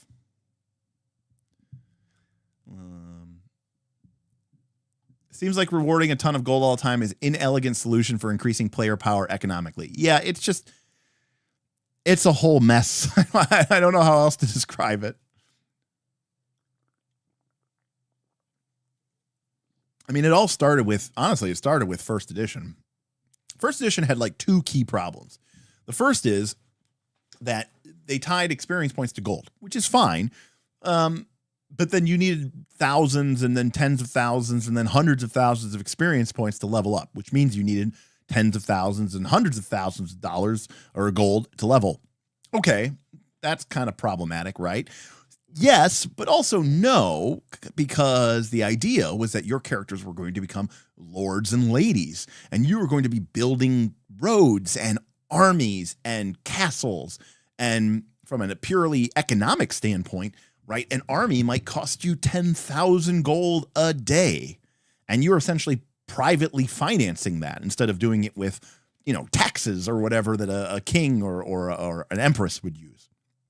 And so this vast amount of wealth that characters had not only was useful for leveling up, but then you would have this vast amount of wealth to exert your influence on the world through economics. You would start maybe by, building a warriors guild or a tavern or and then you eventually would, put a wall around the town and build a keep and create your own private army and all this other stuff. And it would cost you hundreds of thousands of gold. But then we got to 3rd edition and all that other stuff went away, but they kept the gold. And now you didn't need the gold to level up. So what are you going to do with all this gold if you're not buying castles and towns and stuff? Well, I guess the magic items have to cost hundreds of thousands of gold then. And the problem continues. It reached its pinnacle in 4th edition D&D, where they literally had to create the Astral Diamond, which I think is worth like 5,000 gold. But it's not like a real diamond. It's like just another unit of currency above the platinum. Because literally there are items in that book that are like multiple millions of gold is how much one of these like high-level magic items cost. It's insanity. But then we had the opposite problem when we started playing 5th edition back in 2014. One of the first complaints was, okay, so we're getting all this gold because it's still D&D and we're still getting all this gold, but what are we supposed to use it for? We can't buy magic items because it doesn't really seem like the 5th edition supporting buying magic items because it's old school. Because remember, at the time, 5th edition, from our point of view, having just come from 4th edition, 5th edition was a step back, right? It was trying to get back to the good old days. But they didn't reduce the gold. So, yeah. Yeah. Anyways. Yeah, a lot of squeeze for very little juice.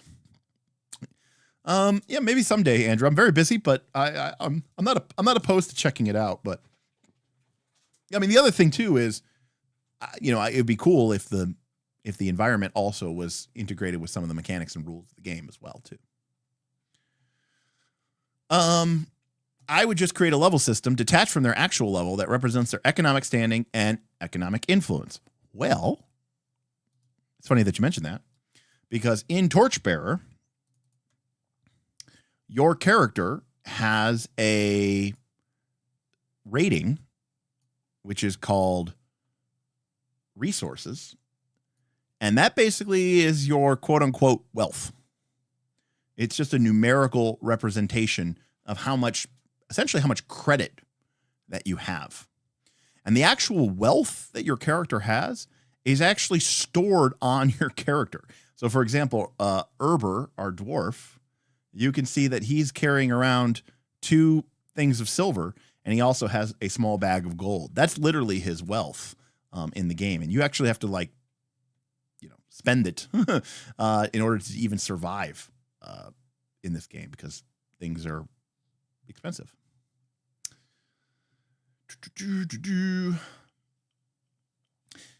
Yeah, well, I mean, then making your game more fiddly, and that's always a thing. PF2 should not have a GP. Hot take. It is a hot take because I agree with Todd. Players like the rush of finding treasure. It's cool.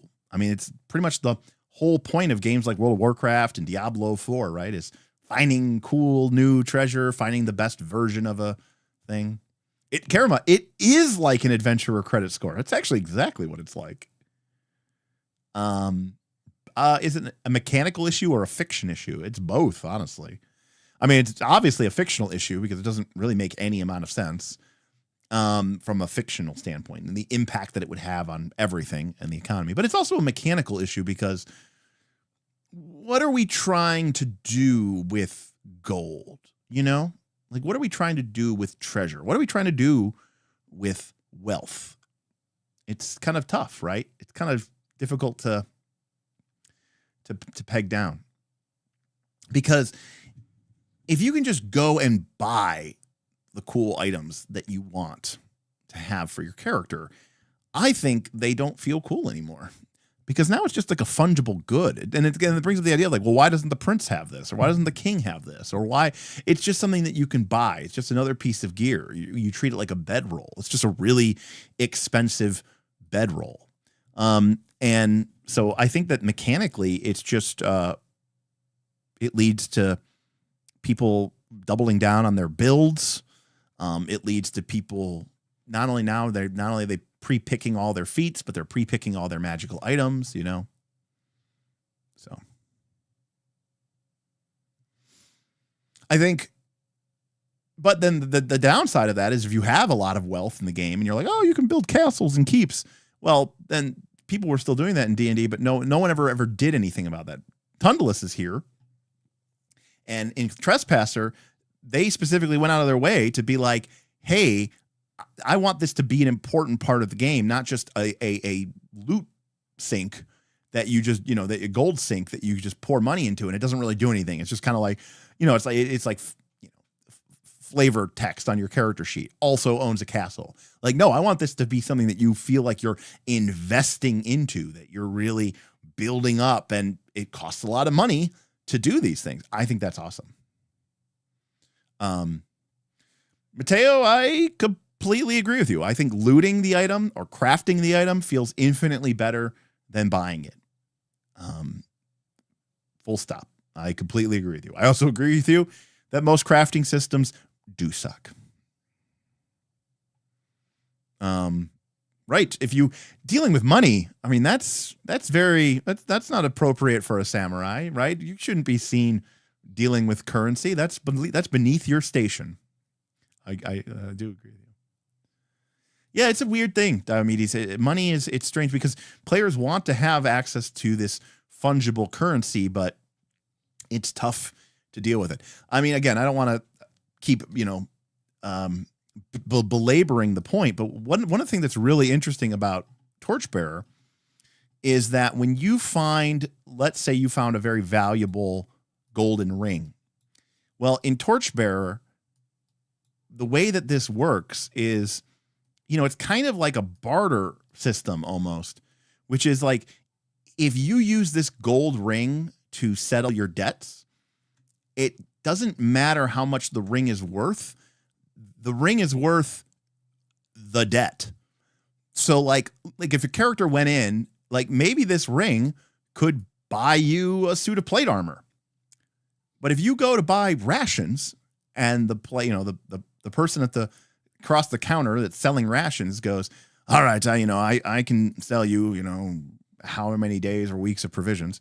And they're like, okay, well, what do you got? And you say, I have this gold ring. And they look at the ring and they go, okay.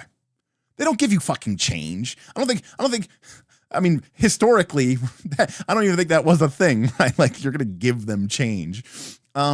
So in Torchbearer, if you buy rations with if all you got from your journey was a golden ring and you're like, I need to buy rations, then you're going to give your gold ring to buy rations. And that's how much you can get for it. You're like, well, can I get a lot more rations? He's like, I'll, you know what? This ring seems to be worth a lot. I'll give you as many rations as I got, but that's all I got for you. I don't have anything else. You're not going to get change. You're not going to come in here and you trade in this ring for, you know, all these individual, you know, fundamental little elements. And so as much as I hate buying magical items, it's the selling of magical items for fungible cash, right? Like you're dropping this stuff off at the Coinstar at the, it's the Coinstar. There's a big machine. You pour all your unwanted magical items into it. It rolls around in the tumbler and then it spits out gold or whatever. I hate that. I hate that even more than buying the item. I at least can kind of almost imagine it being kind of cool where you would like buy the magical item from some weird, you know, Ollivander's like magic shop. And it's not like we have every item in the DMG. No, it's like they have 4 items for sale. You know, they've got some other miscellaneous odds and ends. Oh, we have a bit of a unicorn horn and the silver hair of a fairy, but we also have this. It's an ancient ring that is said to give its wearer the ability to walk on water as if stone. And it's like, oh, how much is it worth? Well, how much you got? So anyways. Right. Can I get change for my genie lamp? Exactly. You know, and not to mention, like, what are the people who are buying these items? What are they doing with them? I'm going to exchange 75 million gold for, you know, Thor's hammer, like the hammer of thunderbolts or something. Like, what does that mean? And gold pieces on items put modern capitalism in a medieval fantasy. It's a terrible fit. By and large, it's just terrible. It's just terrible. Somebody asked, what's my favorite? Do I have a favorite crafting system? Yes. The original, I don't know if they changed it. The original crafting system of the EverQuest 2 MMO. That was my favorite crafting system. I don't know if that's a good answer for you, but in terms of an RPG, none. I don't think I've ever found. I mean, I crafted a lot in 3rd edition, and it was at least fast. I can say that. It was at least fast. I don't think it had any amount of flavor to it, but you know. So again, I liked 3rd edition's crafting system. You had to spend experience in gold, and you could make a magical item. You had to have feats to do it, but yeah.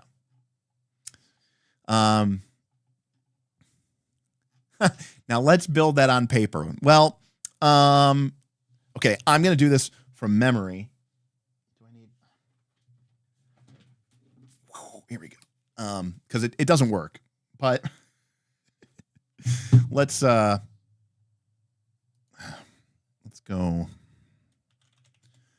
Let's go to the whiteboard.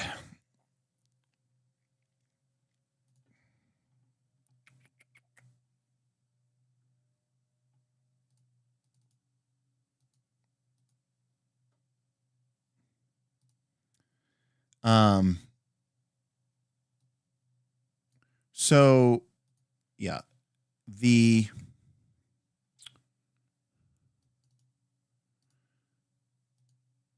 crafting system, for what it's worth, in EverQuest 2, again, it wasn't, and I'm doing this from memory, and this is like a 20-year-old game, so, you know, beg my pardon if I get some of it wrong.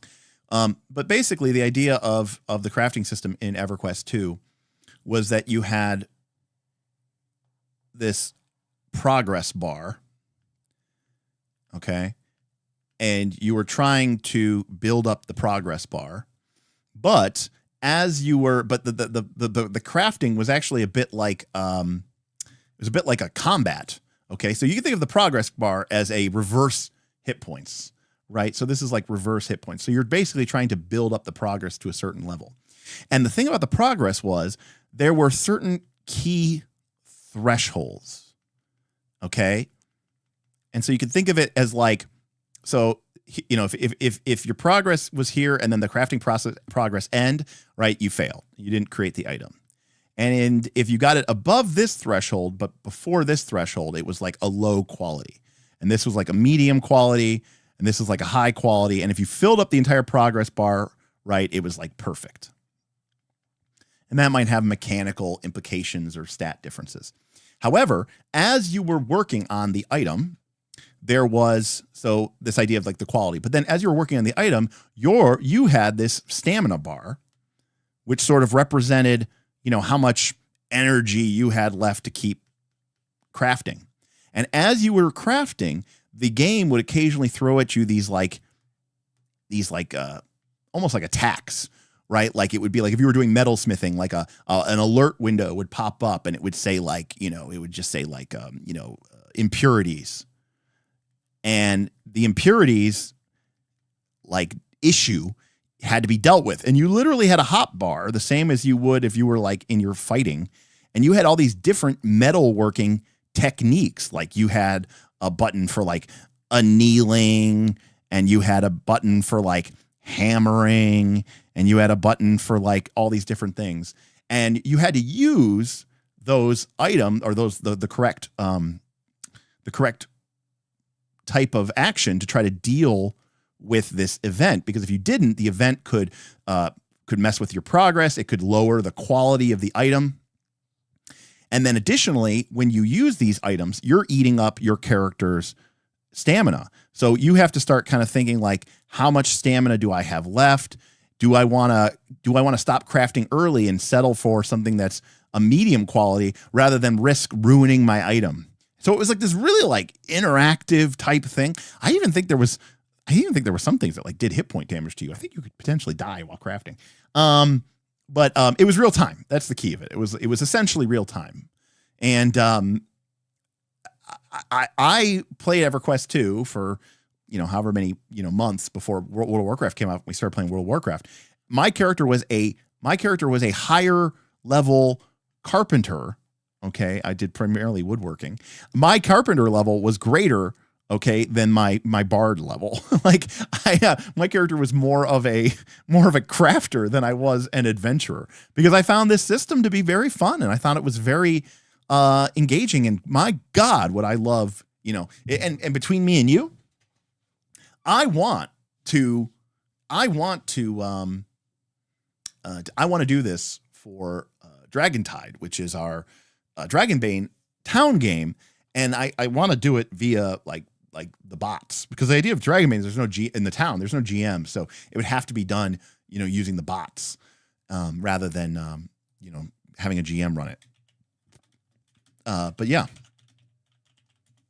And I know that there's some games that continue that, so Karama, George says Final Fantasy 14 has aspects of this. Final Fantasy 14 does a similar thing in the crafting. Instead of we have two progress, one is progress, the other quality. You have to fill the progress to finish, and the craft has durability. Yeah, Karama, like EverQuest 2 pretty much worked kind of the same way. So like if we, is this a good example of it? So like,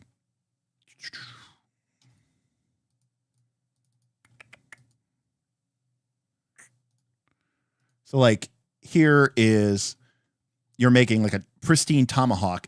So the blue bar is like the progress, I think, and the green bar is like the quality. So like as like you keep making progress and keep doing things, I think the quality keeps like going down and stuff like that. Like, so it's very similar. It sounds like it's very similar to it. Gundaslav, when does it start? Well, the problem, Gundasolve, is me. The problem is me. And the reason why I say that the problem is me is because I'm not a game designer, and I want everything to be, it doesn't have to be perfect, but I also don't want it to just be good enough. I'm fine creating something that is not an A+,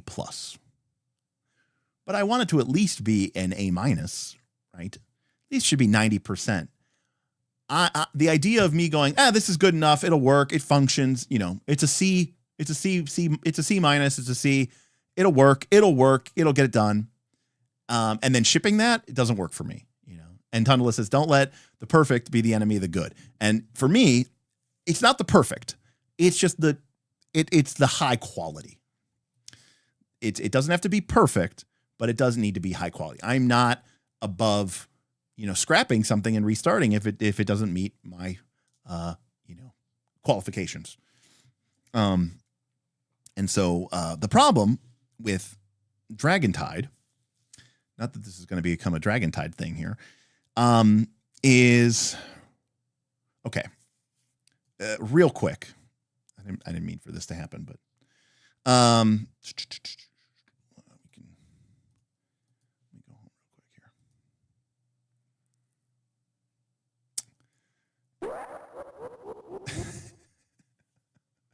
Dundala says, throwing money at you to hear more about Dragontide, what you've got so far, what the plan is, and show us your notes. Erica's a great example. Erica came out and said, hey, listen, I did some art for you guys. I would help you with your documents. She showed us some really awesome SketchUps that were just amazing. I love the color. I love the look of it. I love the font, the player. And so we have all these people who are like, Derek, let us help you. Bob is like, Derek, let me just ship it. Let me just ship it tomorrow. And I'm like, no, it's not ready. So, okay. Let's see. Not what I was going to do, but I've talked about this a little. Actually, I may have this somewhere else.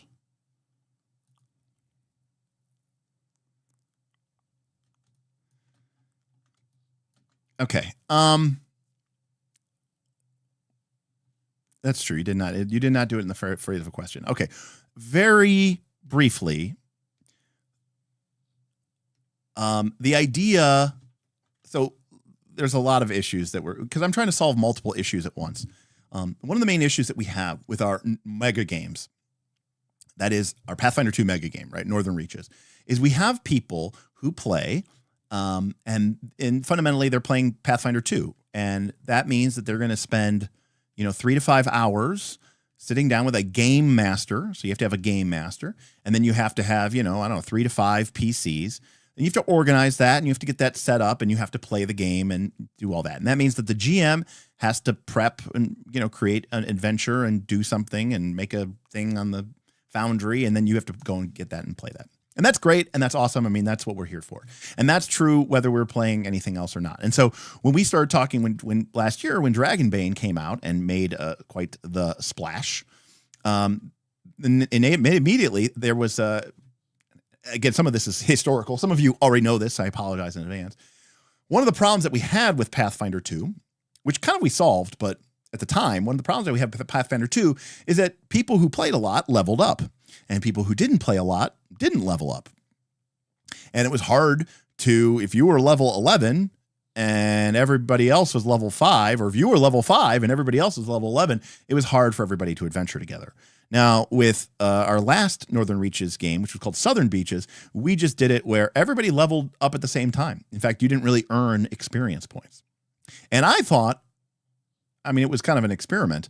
I thought it would make people very uninterested in leveling up, but it turns out it did not, and they still continue to do that. So anyways, we originally became interested in Dragonbane as a joke because I was like, oh, Dragonbane's perfect. It doesn't have levels. So the game would work fine for a mega game because you can spend your time leveling, or playing the game a bunch. And someone who's played 3 or 4 or 5 or 6 or 10 sessions of Dragonbane isn't necessarily going to be 30 times more powerful or 20 times more powerful than a character who's basically fresh off the boat. So it was really compelling for me from that perspective. So what I wanted to solve with Dragonbane, however, is we have a tremendously large number of people who would love to be involved with this online game community. And while all of our mega games have fundamentally taken place in Foundry VTT, there's a lot of the game that took place in our Discord. And when I say a lot of the game, I just mean like people talking in chat about the game and what they wanted to do with the game. And, Smith was the architect of Northern Reaches, and Smith and I both are very big fans of clocks. And so one of the core things that we developed in Northern Reaches is this idea of these town-based clocks, or these town-based project clocks. And the party members, the people who played the game, would try to fill up these clocks or fill up a different clock. And the way that they did this, was through adventuring. So if you went and adventured, you could fill up the clock. And, so for example, maybe this clock represents, defeating the Fey King, right? Or maybe the Fey King is trying to, destroy the town. And so you go on adventures and you're, fighting off his lieutenants and his forces, and you're killing dryads and tree ants or whatever. And as people go on these adventures, the GMs are creating these Fey-themed adventures, and the people are filling the clocks up. And that's really cool. And like people would be talking in chat like, hey, we need to get another group together. Or we need to take out this Fey threat. And, that is what I want out of this mega game experience, right? Is this, oh, goodness, that's my eraser. That's what I want. However, the problem is that we had a lot of people who wanted to be involved with this game, but just could not play, 3 to 5 hour gaming sessions, whether because of their time zone, or they were busy in the evenings with family duties or work duties, or just wasn't something that they could commit to, or maybe they just really don't want to play on a VTT. There's a lot of reasons why people would not or could not play, or they could play very infrequently. This one might be even worse, is they could play very infrequently. And since so much of the game's, chutzpah came from playing the actual session of the game, if you knew, oh, well, work's going to be a pain in the butt, and I've got my kids for the next couple weekends, I'm just, I'm not going to be able to get online. Not being able to get online to play, a 3 to 5 hour game By the time you come back 5 weeks from now, the whole game has changed. You disconnect because the only way to connect with the game is through these 3 to 5 hour sessions. And we know that these games live and die by how many people are invested in them. And the bigger the community, the more vibrant the community, the more active the community, the better that the game is. So one of my core premises was, how can we make it so that there's 2 different axes to engage with our Dragonbane game, or what became known as Dragon Tide. And that was through this idea of being able to engage with it on the Dragonbane axis, which is, going and playing Dragonbane for 3 to 5 hour session like you would play a normal TTRPG session. And then the other axis was what we were calling the town. And so the idea here, fundamentally, was that we were going to take these clock elements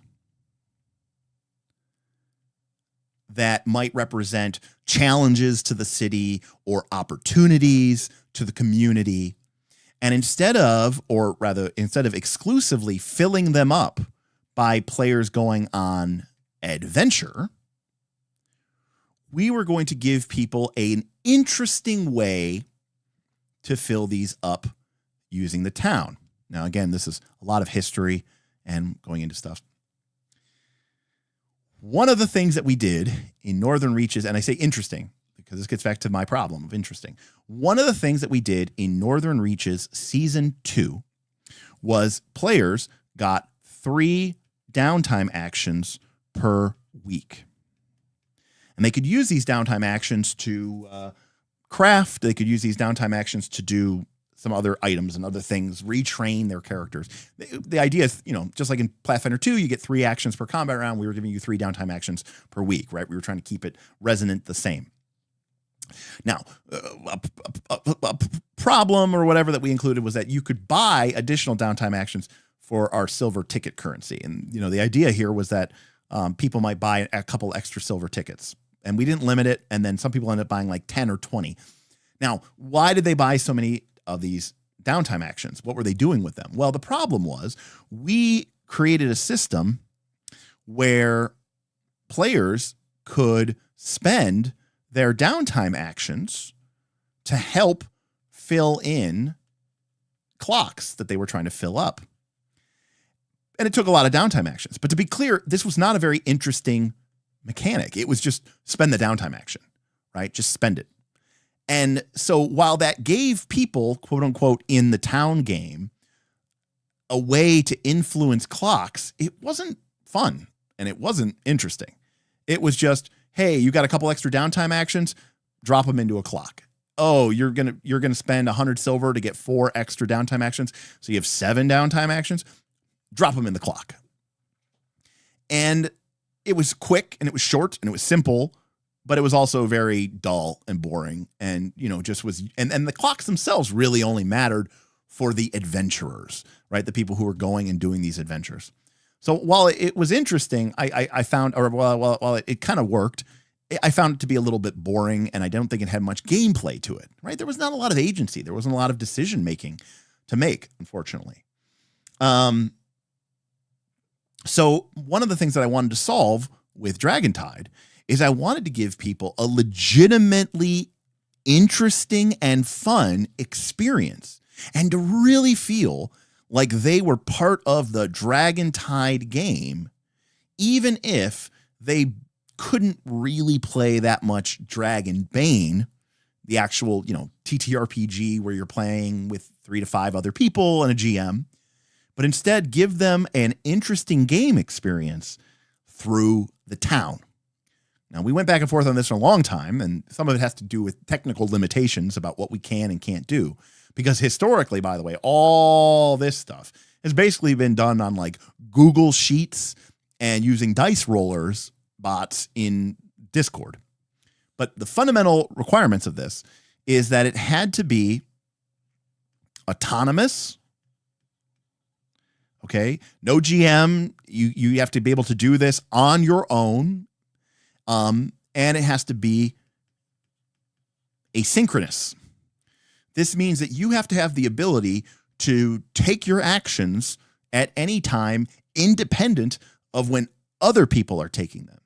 And one of the core reasons that this became very important, and we had this problem, and I'm not going to get too much into the details of it, we had this problem with Northern Reaches in the past, is if you make things, let's time sensitive, right? Let's say this is our week.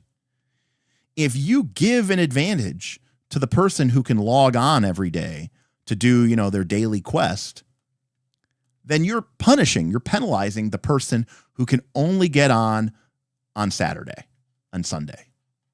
And they're missing out. And you're essentially telling them, you've created this system to allow them to play, but now they're punished because they can't log on every day. And to be clear, we're not trying to be a mobile game.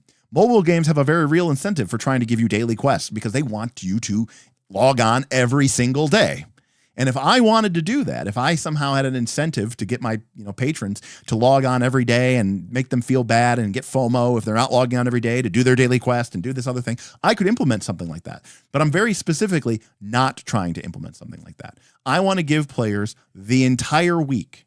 And it doesn't matter whether you log on Monday and then you don't log back on again until Thursday and then you don't log on again until Saturday, or maybe you only log on for the entire week on Saturday. It's the only time you have. You have a couple hours on Saturday, you log on, you kind of get a sense. Maybe you've been following along a little bit with what's going on. You catch up on what are the major threats and what are the major problems, what are the major things. You talk with some of your fellow players, and then you choose how to spend your actions and how to make a difference and how to make an impact, to the world, to the society. Because at a fundamental level, that's what TTRPGs are all about, right? It's about being a powerful individual and making real changes to the world and to the people in it. And that's the power fantasy, is having that kind of influence, that outsized influence. So that's like the core of the crux of the game. I do want to catch up here really quick here. Lan. I thought it said Larry. Lan Kozar, TK. One tabletop crafting system I improvised was like a mini Yahtzee game. Building up quality points and the character's proficiency determined how many rerolls they would have. Wasn't perfect but fun. I love it. I think that sounds great. Using some sort of fun dice system. I don't know if you're familiar with it, anybody out there, but there's a game called Alien Frontiers. It uses a kind of Yahtzee-like system. It's a board game. And I have thought for a long time, like, it'd be fun to implement that as some sort of system in RPGs. So I think that you're on the spot of the money. I think that's fantastic. Hey, what's up, John? Good to see you. The Contract RPG tackles these problems with drop-in, drop-out play with an online web interface. Well, that's a great example of it's like, I'm not setting up maybe I need to, but I'm not setting up an online web interface, and it'd be cool if I could, but I'm not like doing development and getting an AWS server and getting a whole bunch of stuff. I mean, maybe if I could, I would, or if it was easy, maybe I can with like ChatGPT, but that has not been something that we've really thought of. Yeah, it's like 5e counterspell or something. Spend your money to make a threat not happen. It's always more interesting when something happens. I agree, Tundalus. In fact, Tundalus, a separate problem that we actually ran into considerably all the time was that we would have this problem where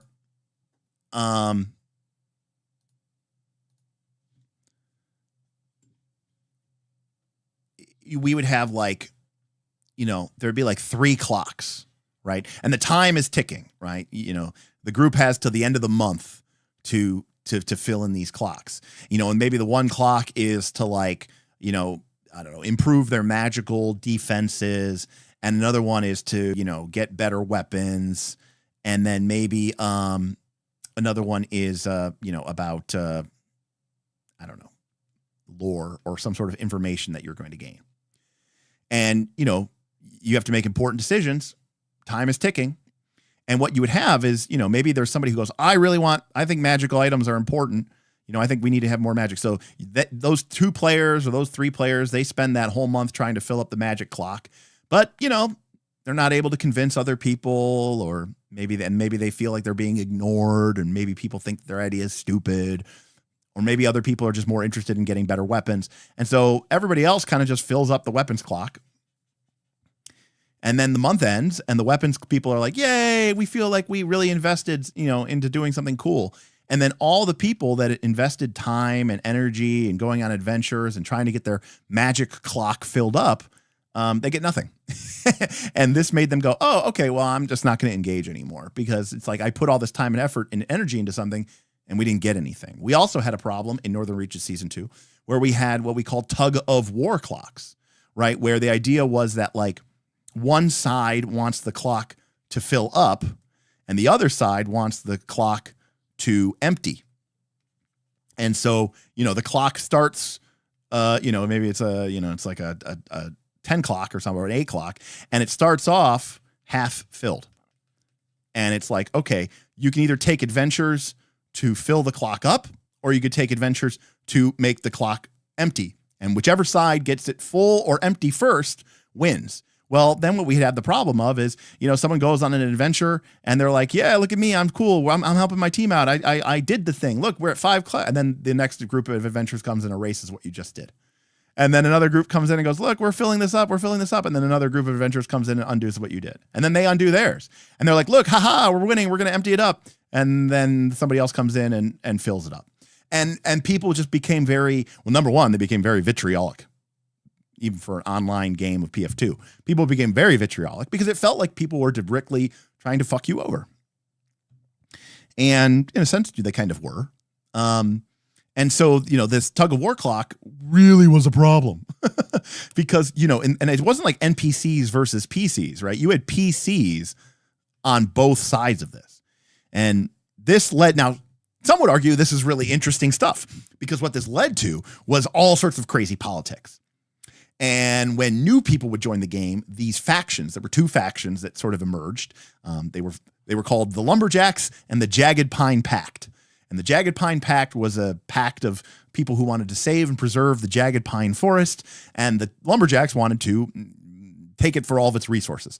And so when a new player would enter the game, like they would get bombarded with basically propaganda and DMs and just, I don't even want misinformation, political disinformation, basically being like, you need to join our side. And this is why our idea is the best. You need to join our faction, because they needed more bodies so that they could outpower that other faction. Because as long as the factions were roughly even, it was a problem. So,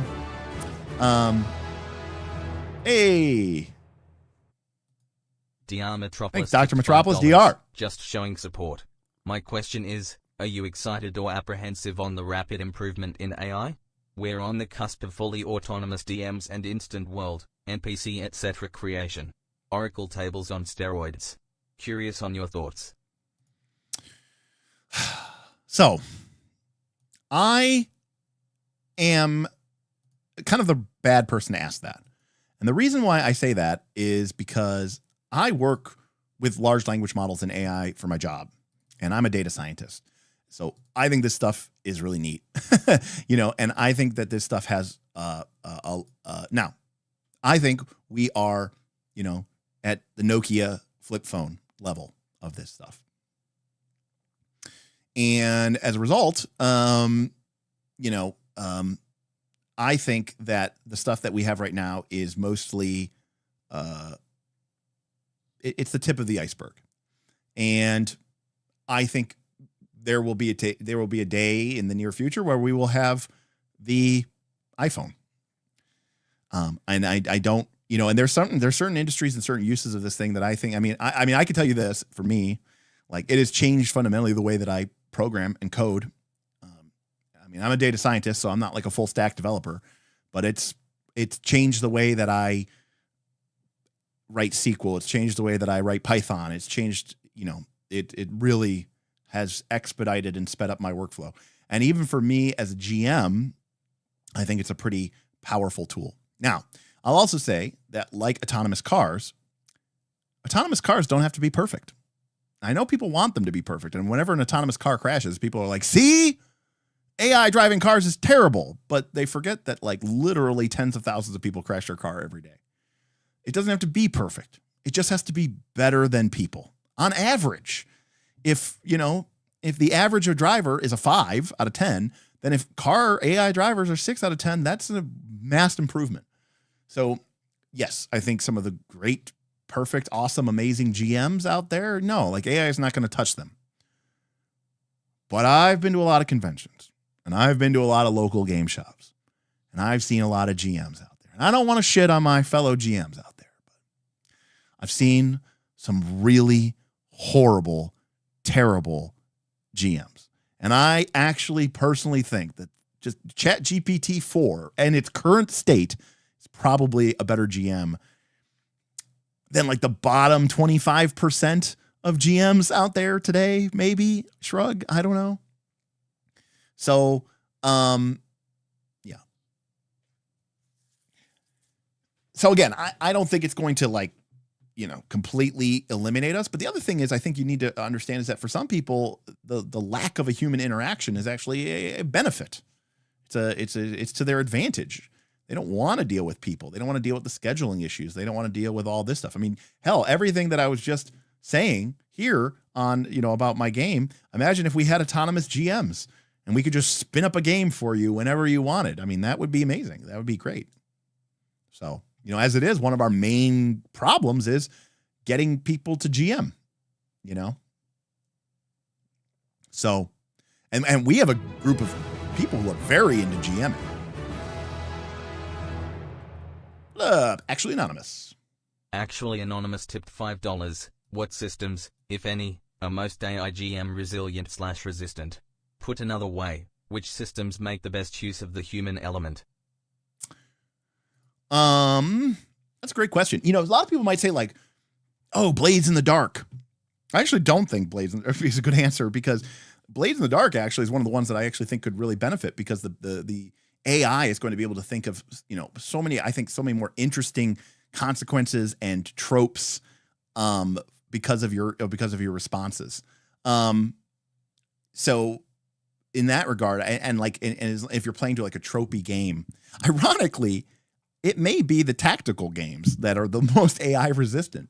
Making the sort of interesting tactical decisions, I think, is going to be a lot tougher for AI than creating like interesting narrative beats. So, genre emulation, thematic, they're going to be the easiest games. I completely agree with Tundalus, that because it's going to be able to go like, oh, whereas I completely agree with Dr. Metropolis, 4E would be very hard for an AI, right? The spatial stuff, the distances, the strategy, the tactics, if I tell ChatGPT, hey, we're battling on the rooftop, we're having a fencing duel on a rooftop, and a character just, succeeded with a consequence. What might be an interesting consequence to this character? It's going to be able to come up with something a lot more thematically appropriate, especially if it understands the tone and nature and style of our game. What would be, what flanking maneuver should I make, or what power should I use? I think it's going to be a lot tougher for that,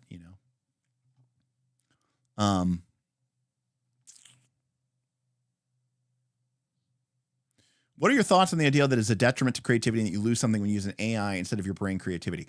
Well, in that case, I'm a very uncreative son of a bitch, because I've used tables and oracle generators and things like the Tome of Adventure Design and all of that stuff forever.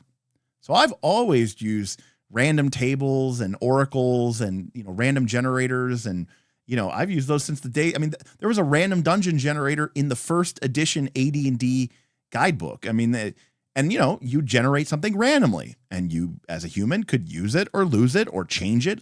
A lot of times the idea or inspiration that something even like AI does today, or even like a table does today, it might just spark something and I go completely different. But no, I personally don't think that there's any distinction between that for me personally.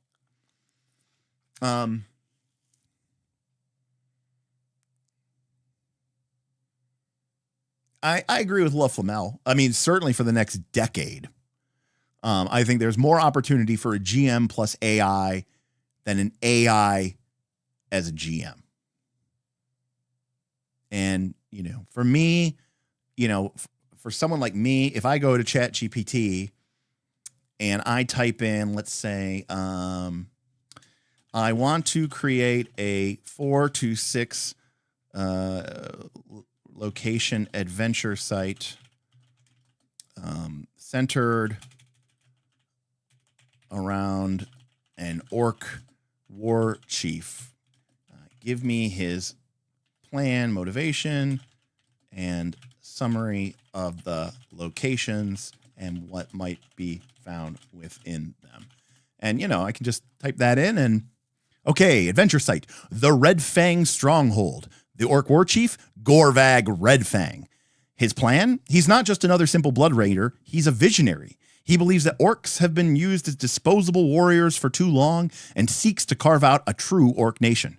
His plan involves forging alliances with monstrous races, enslaving weaker people, and consolidating his forces into an unstoppable horde.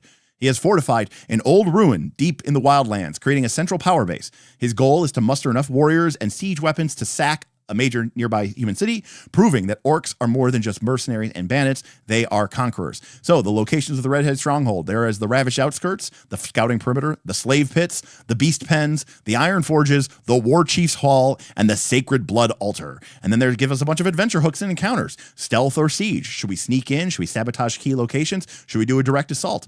Prisoner rescue. Freeing the captives could rally an army against Gorvag, but it also might create additional problems. Beast Uprising. Releasing the monsters in the pens could cause chaos amongst the orcs, or will they be loyal to their masters? Cut off the head. A duel with Gorvag could decide the fate of the entire horde. Race against time. The final invasion is imminent. Can the PC stop it before it begins? So that to me, you know, I could take that and I could run 5 sessions off of that, you know. Now, Todd says it's generic AF. And you know what, Todd? Yes. But you know what, Todd? I think people being really creative and like trying to be weird and out there and subvert expectations, I actually think that's a problem. In fact, one of the things that I frequently advise people on our channel to do is lean into tropes, deal with resonance. I think too many people want everything to feel unique and novel and difference and, you know, all this other stuff. You know, is it generic as AF? Sure. And then, you know, add in something unique, put in your own touch. But I think too many adventurers just try to be like so different. You know, like everybody wants to be this unique, special snowflake, but that's not what a lot of people, you know, want. There's a reason that these things are tropes. You know, and Dr. Metropolis says, I like our orc warlord already. I want to fight him. Yes. And Kendall, I mean, yes, look, there is something to be said about, you know, certainly AI and stealing and, you know, people taking this and then selling it to people and other stuff like that, having gotten it from copyrighted material. But if you're using this for your own personal excuse, there's nothing like, I mean, that's the same thing as me picking up a Brandon Sanderson novel and reading it and going, oh, I'm just going to steal this thing that Brandon Sanderson put in his novel and put it into my D&D campaign. Right. Or be inspired by it. You know, because let's be honest, I don't have an idea. Everything that comes out of me for the last 30 years of playing this game has been some mixed amalgamation of, you know, Ed Greenwood plus J.R. Tolkien plus Robert E. Howard. You know, like that's pretty much everything. Right. Tropes are tropes for a reason. So,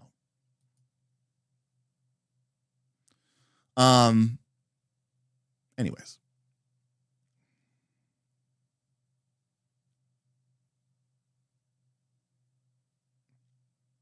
Right. And so, you know, again, I'm not trying to like belabor this point here, but like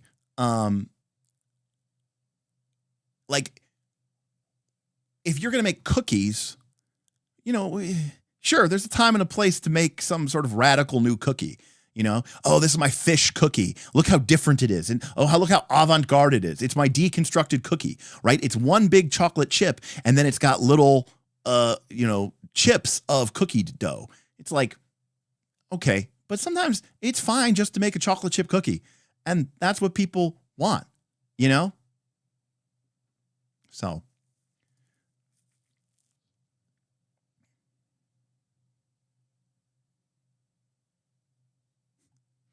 Right. When I make a soup, right, I always start with a mirepoix. Like 99% of the time, I'm going to start with a mirepoix because that's what soup is made of. So, onions, carrots, and celery is a mirepoix. Right. Now it can now I board. I mean, there's something to be said about creating a truly unique and interesting idea. I think that, yes, I think Dr. Metropolis is right. A trope with a good gimmick, an original idea, it's a good mix. When you have the familiar tropes and then, you can add a little bit of, uniqueness, and gimmicks should be the spice that you put on top of it. Okay. I don't remember where we were. Oh, Tundless wanted me to talk about Dragon. So, okay. So Trinity uses, I think, green bell peppers, correct? I think so. I think Trinity replaces the celery with green bell peppers, and that's like the basis of like Creole cooking, I think. Anyways. So the fundamental problem I have with Dragon Tide to finalize this is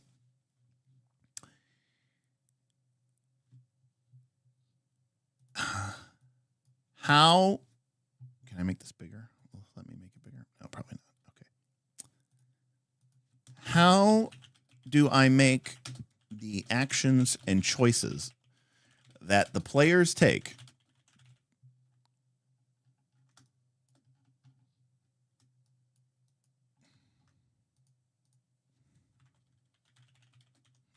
in town complex enough to be interesting?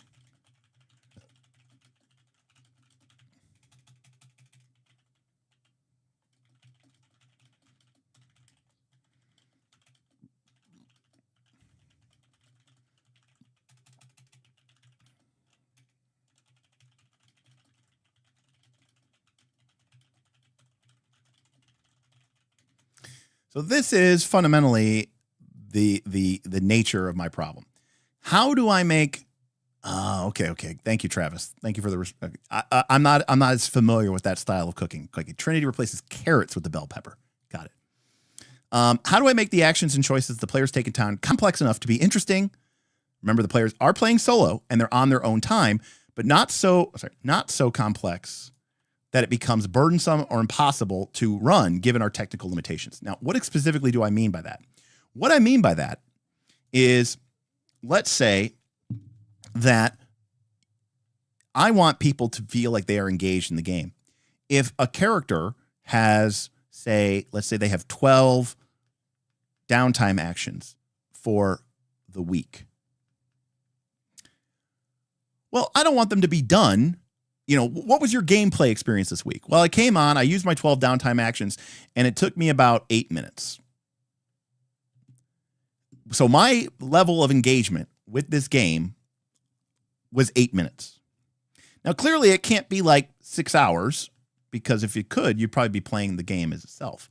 But I need to have some way that people can take a reasonably discrete number of actions, say 8 to 15, and I want that to be something that's going to take you maybe an hour, maybe 1.5 hours.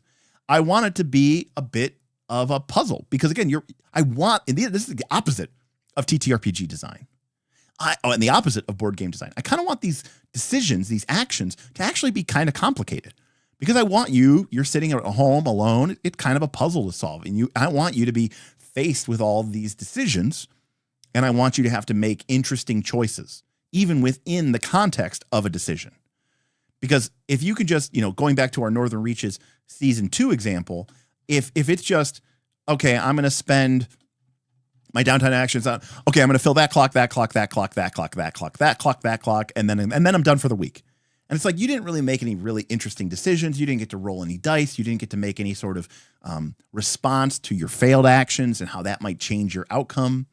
Now, part of this is biased because, I've played a lot of board games, strategy board games that are solo, have solo modes where you're trying to basically solve the puzzle and try to get like the highest score possible. And I want a similar experience for our town players to do this as well. And remember, part of the idea is that the town actions are sort of optional.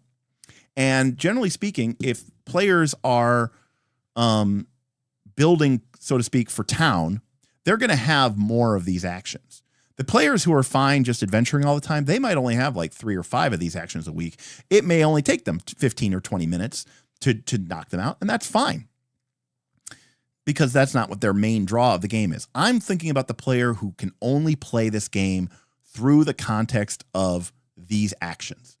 And so how do I make them interesting? And how do I make them, purposeful and decisionful?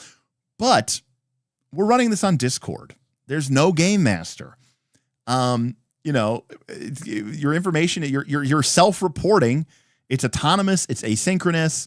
We're probably using like some form of Google Sheets. It can't be like, when I was describing that EverQuest 2 crafting system with the progress track, and I guess I deleted that. I guess it was in a different board. But, I don't have some sort of real-time crafting system, with graphical bars highlighting. I don't have that. It's fundamentally just, a Discord bot, or it's a Google thing. So yeah. Mateo, we recently talked about this on a stream. I've often wondered how a TTRPG plus cozy sim like Stardew Valley hybrid might work together in some way. And that is essentially, kind of what we're doing here. There are Discord RPG games. Oh, that is okay.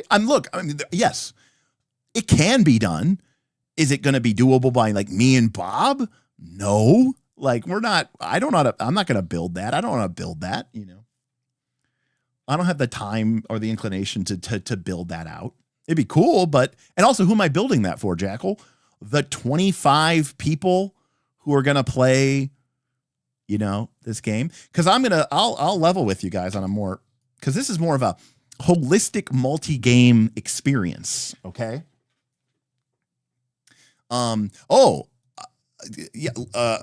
TK's idea is great. And again, I literally have pulled out a handful of games. Months ago, I pulled out a handful of games that I've always been like, man, this is something I want to, kind of introduce. And one of them is called Alien Frontiers.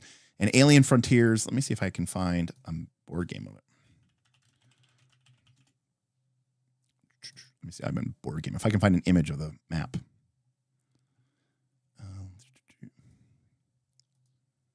Tools, size, large, thank you.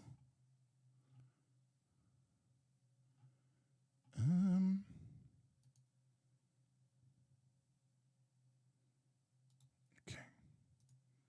Let's see if we can do this here. So, okay, yeah, so here we go. So this is Alien Frontiers. So like, for example, if you want to use the shipyard, right, you have to put you roll a pool of dice at the start of your turn. So, you roll a bunch of D6s. And if you want to use the shipyard, then you need to put 2 dice that are the same. Essentially, you have to put a pair into the shipyard to use it, right? But if you want to use the colony constructor, it's kind of hard to see because it's all the way down the bottom, but you have to put a 3 of a kind in the colony constructor, right? And then if you want to put, the solar converter, or maybe not the solar converter, but like this one here, the orbital market, it's 2 pair.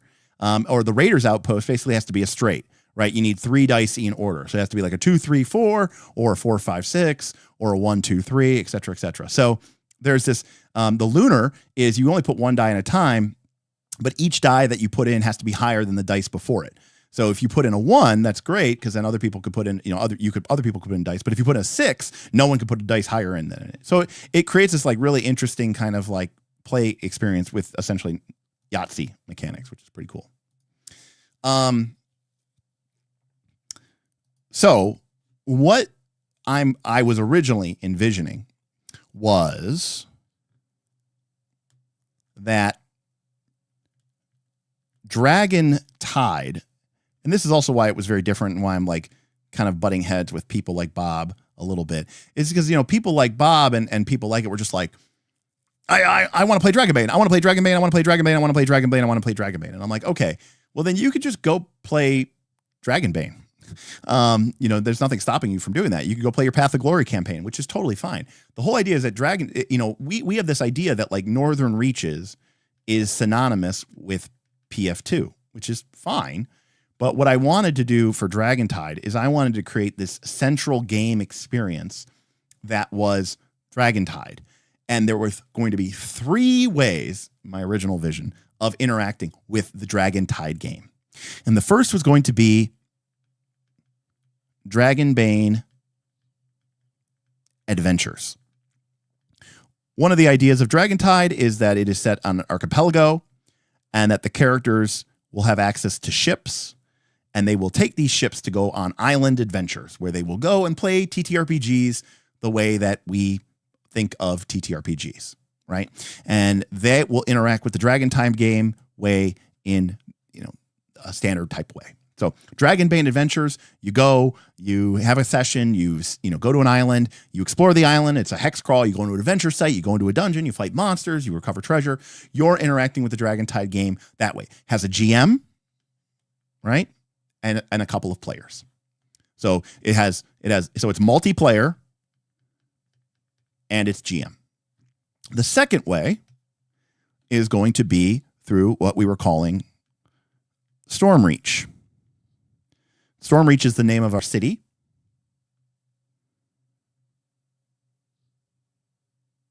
I think it's Stormreach, Stormend, Storm something. And this was going to be no GM and solo. And again, this person or this phase of the game would have its own way of interacting with the main game of Dragon Tide, right? It's not Stormreach. Stormreach is from Eberron. What did we call it? I actually don't remember what we called it. Stormhaven. It's called Stormhaven. Stormreach is from Eberron. I mean, don't get me wrong. It was highly inspired by Stormreach from Eberron, but it's not called Stormreach. It's called Stormhaven. It's been a while.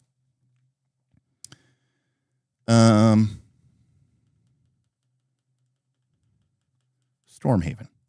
And this was going to be, again, interacting with the game, but in a sort of, I'll call it a solo resource strategy board game fashion. So when I say solo resource strategy game, I'm thinking things like Caverna or, Agricola or, any of these sort of, resource type games where there's a bunch of actions available for you on a board, and you can take some of those actions and they give you certain resources, which you can use to do other things, which you can then trade in to do other things. And then the third thing, that I was going to develop, was going to be a seafaring co-op game. So this was going to be no GM, but it was going to involve multiple players. And it was going to basically give people a way to play a co-op game. I was going to basically design a very simple board game, maybe even playable, like not on Foundry, but like on TTS, Tabletop Simulator. And this way, if you don't have a GM, you can still go and play inside Dragon Tide. You're just doing it as a co-op game.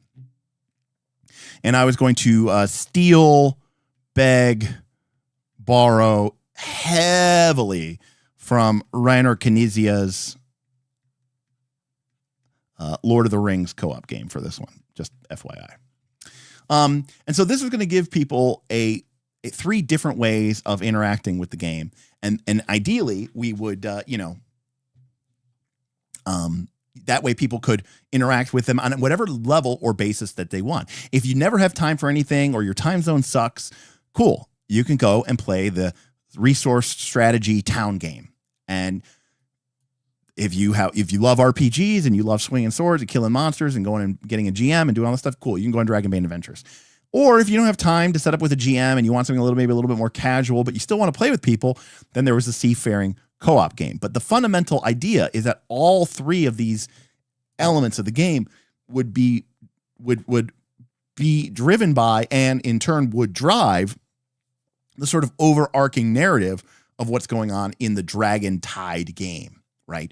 So if the threat was the rise of the Pirate King, right? Well, there'd be a lot of different ways to interact with the pirate king threat. And the Dragonbane adventurers, they might go and, raid his secret island bases, and they might go and, whatever. They're going to go and play normal TTRPGs. But the folks in Stormhaven, they might be, gathering resources and manipulating their strategic actions and using new actions to try to counteract that the pirates' rise. They might try to create their own event to raise up their own naval force to confront him. And the Seafaring co-op game would be more of a situation where it's like, hey, you have your boat and everybody takes their actions and you move around and you're trying to overcome this threat, but there's no GM. It's sort of more of a procedural, more board gamey. But you're winning instead of just playing a co-op game like Pandemic or any of these other co-op games where if you win, everybody's like, cool, we won. And if you lose, you're like, cool, we lost. It'd be more like Pandemic Legacy, where the impact of your game isn't going to like kill your character or like level your character up, but it is going to impact the whole rest of the campaign. So there's a lot of chat. I'm sorry, I missed a lot of chat here. I spend many hours a week entertaining 6 people. Okay, that is true. GMs do that, but I'm talking about like a rather extreme amount of time spent here as well. Mindblown suggests that if I want them to take a lot of, couple hours a week, I should just make them make a Pathfinder 1 character. Yeah, kind of, sort of.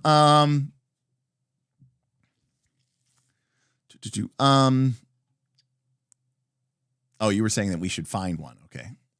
Yeah, I mean, but people want to play Dragonbane. That's part of it.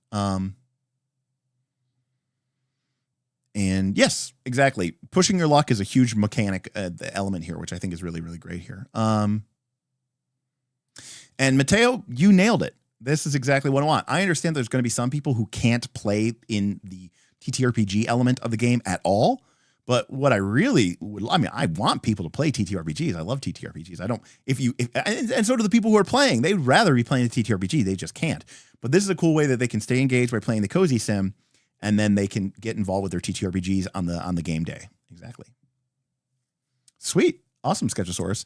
It's an underrated gem, and I think it's having a bit of a renaissance these last couple of years, and I think that's really good.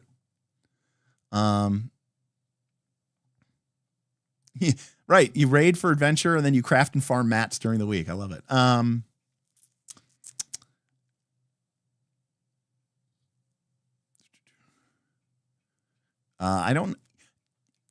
want to avoid gacha systems. Yeah, no polls. Frostgrave has a cool base. I've played a lot of Gloomhaven. Frostgrave is the minis rules. I don't remember there being bases in the Frostgrave. So I think I own like first edition Frostgrave. Maybe it has bases. Maybe I never read them.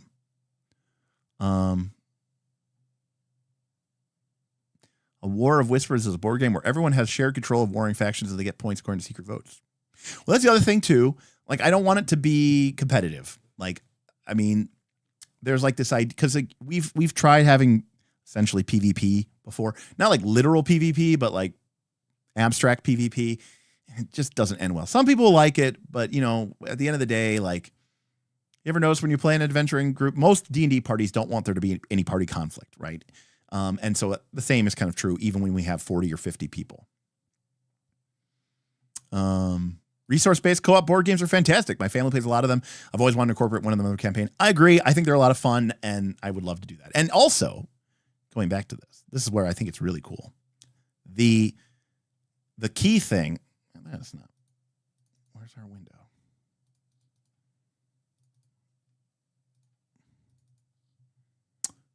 I guess I changed it here. The key thing about this, what is going on?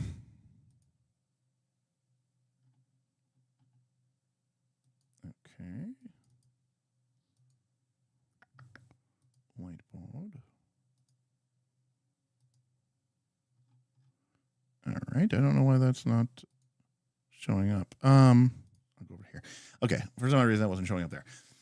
I ideally want these elements, okay? This Dragonbane, the Dragonbane Adventures, the Stormhaven game, the Seafaring co-op game, I want them to all use your PC. So I love the idea of someone who builds their PC specializing to be good at, say, the town game or to be good at the co-op game.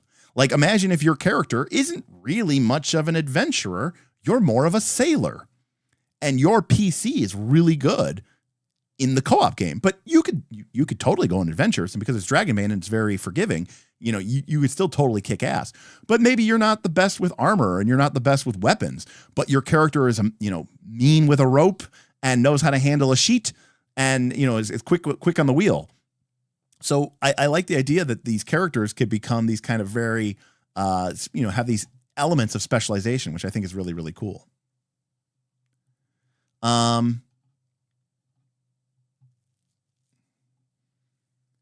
It sounds like Derek is making Civ 7, but with board games and TTRPGs. Legend. Yeah, I mean, kinda, in a way. Yeah. Perhaps the Stormhaven creates guilds a la Final Fantasy 12. They fund and back exploratory missions and stuff. Yeah, so this is where the player elements start to come together, where there might be town-based characters who put up like notifications that say, hey, I need a group of adventurers to go to this island and do this thing and recover this special material or take out this person because I'm trying to do stuff from like a mastermind political end. It would be awesome if, people could, to do it that way. All right, page 106, Frostgrave. I'll have to take it up. So like a PC who can almost never be in a session will affect the world in some way. Economy, politics. Right. They would also change underlying stuff in the sessions. Exactly. You got it exactly right. In fact, again, there was some, complaining from people who were like, I just want to play Dragonbane. And I was like, well, I want to change it a little bit. There are 3, what I argue are non-adventuring classes in Dragonbane. And they are the Scholar, the Merchant, and the Crafter, or the Craftsman. And while I'm not saying that these characters couldn't go adventuring, I mean, they totally could. The same way that a knight, or a ranger could also, do things in town. A scholar or a merchant or a crafter could definitely still go on an adventure, and they should. But I would want these characters, classes, if you will, to be more specialized towards the town game. There's also a class called, in Dragonbane, by the way, which isn't necessarily a sea game. Our game, Dragon Tide, is set on an island and an archipelago. But one of like the 12 classes of Dragonbane is the Mariner. This is part of where the whole thing of Dragonbane came from. So I like the idea of the Mariner and maybe one other class being good at the sea co-op game. And then, you'd have your knights and your rangers and your bards and all these other characters who are good at the adventuring parts. And maybe you have some characters that are good at some and good at others. And of course it's a TTRPG, so you can, kind of do this stuff like that. So,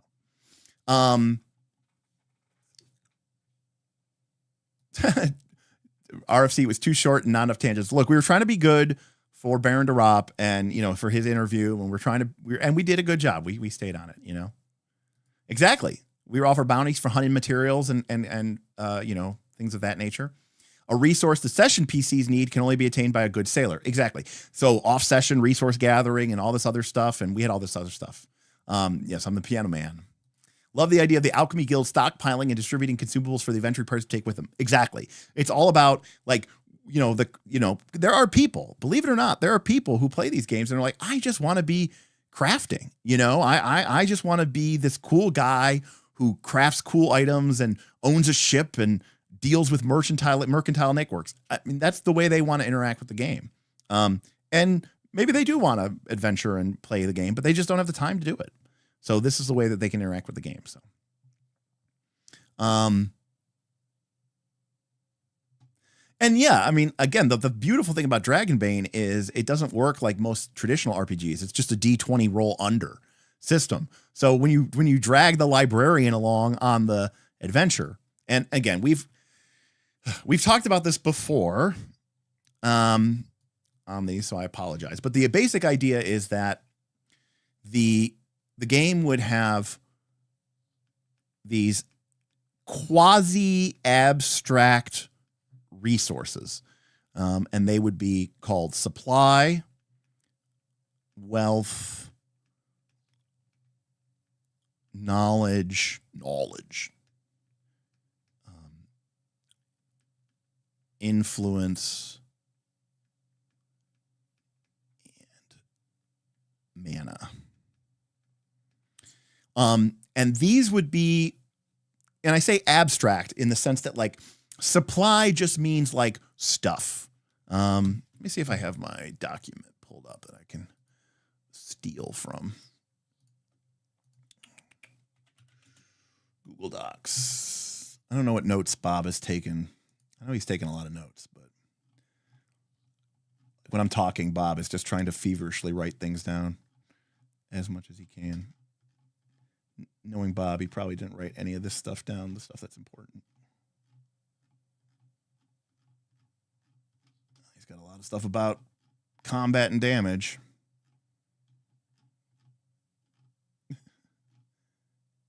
Here we go. Yeah, so I mean, this is kind of like a rough estimate of it from this. So wealth is sort of like, you know, it's like you're effectively your credit rating, right? It's not your actual gold. So wealth is sort of a generic representation of how much money you know, access to wealth you have.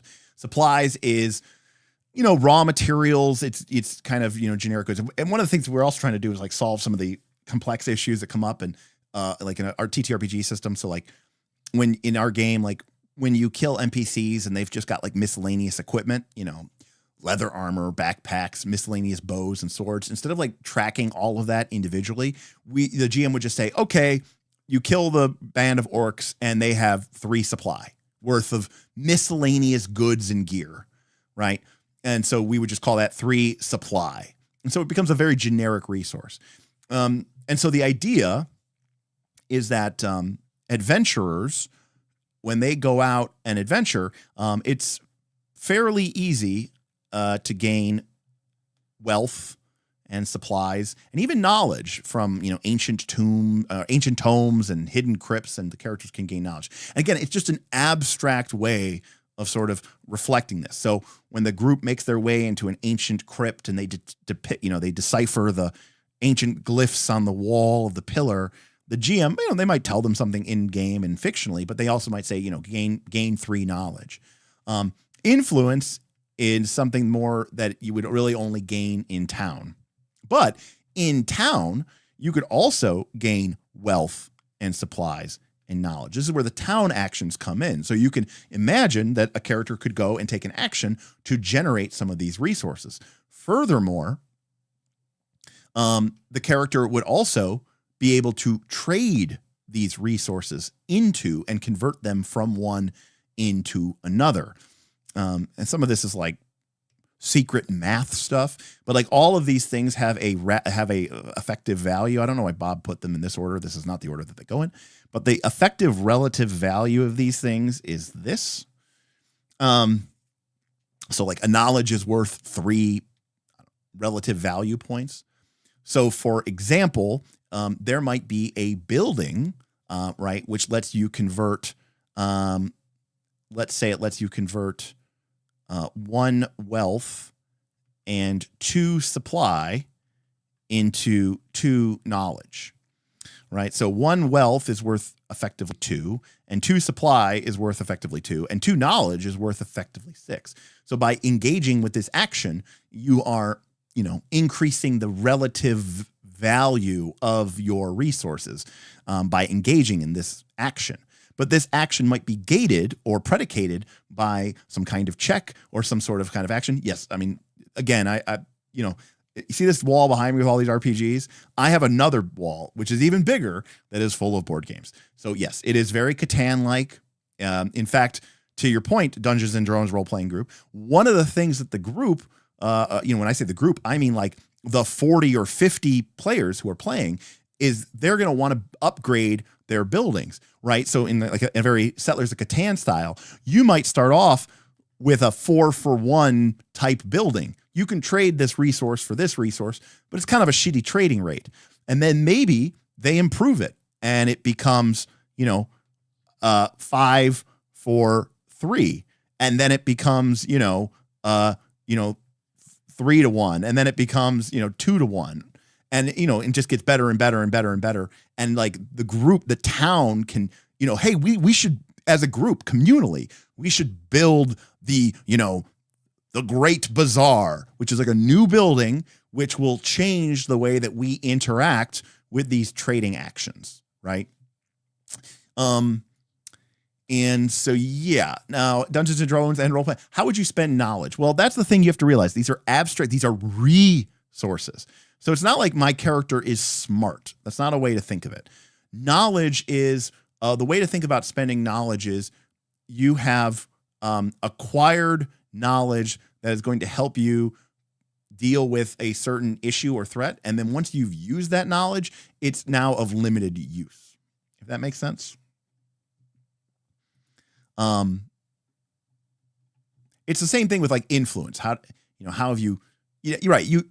You've done the research, it's complete. And now if you want to do more research, you're going to have to go out and acquire new knowledge. So, and this is where I could talk about the complexity of the game, because I want it to be interesting and I want players to have to make, difficult and tough choices, right? Like there might be a building in town or some sort of effect in town. And it says, as long as you have 10 or more knowledge, okay, you get some sort of bonus. So if you drop below 10 knowledge, so some players might want to gain knowledge just so that they can sit on it and have it at 10 or higher and gain the advantage. But then if something comes up and it costs a lot of knowledge, you might be hesitant to spend that knowledge because then you would lose this boon that you're getting. And so now you have to make this kind of decision, right? Like, how valuable is this? Do I need this boon? Are there other things I could do? If I lose the boon in order to accomplish this other goal, is that worth it? Et cetera, et cetera. So there's a lot of different ideas here as well that we're trying to understand. But again, it becomes, much, much more complicated. So yeah, very Catan-like. Land. Nice. Like session players get the resources, supply, wealth, knowledge that the off-session players need to generate stuff for the whole thing. Equipment, influence, yes. But also, too, I don't want players to feel like they have to rely on this stuff. One of the ideas is, the adventurers, the people who are actually going out and fighting monsters, right? They're taking the risks. Their characters might die. You're probably not going to die sitting in town. And so, sure, in town, you could sit there and you could, do some, work at the docks and, go to the alchemy guild and make some wealth. And characters in town would be able to generate wealth over the course of the, the adventuring week. But then the players who go out to an adventure and they discover a lost shipwreck of gold, right? They're going to come home with, with 12 wealth. Now, I don't want it to be so much that the people in town feel like, what am I even doing here? Right? I don't want it to out eclipse them on an order of magnitude. But I want, when you people come back from adventure, I want them to have, like treasure chests full of wealth. And these characters are going to be like, wow, look at me. I've got all this wealth and all this power because I went and did cool adventurer shit. Sure, it was risky. Yeah, my character might die because, death is a real possibility in Dragonbane. It's a little bit more old school in that way. And so in that regards, I'm fine with the characters, legitimately feeling like I risked my life. You could stay in town and safely cultivate supplies and knowledge and wealth. But if you want to really get that big grand slam, you need to go and risk, you have to risk it for the biscuit. And I went to an ancient crypt, buried, long dead crypt, and I fought my way through hordes of undead, and then I pulled out, ancient treasures, dripping jewels, and ancient tomes and scholars and scrolls, and I came back with, as much wealth and knowledge as you've generated in the last week, and I did it in one single session. So that's kind of like where my thought process in there. To say nothing of, magical items and quote unquote leveling up your character, even though there aren't levels in Dragonbane. But certainly the people who are risking their character should be more exposed to this, get better stuff. Yeah, exactly. So the way that this was going to work here is the town. We weren't really going to use clocks. I was just going to use progress tracks because it was kind of more simple. But the way that we were going to do it is like the town, there were going to be, I can't remember what we're going to call them, but there were going to be challenges. Okay.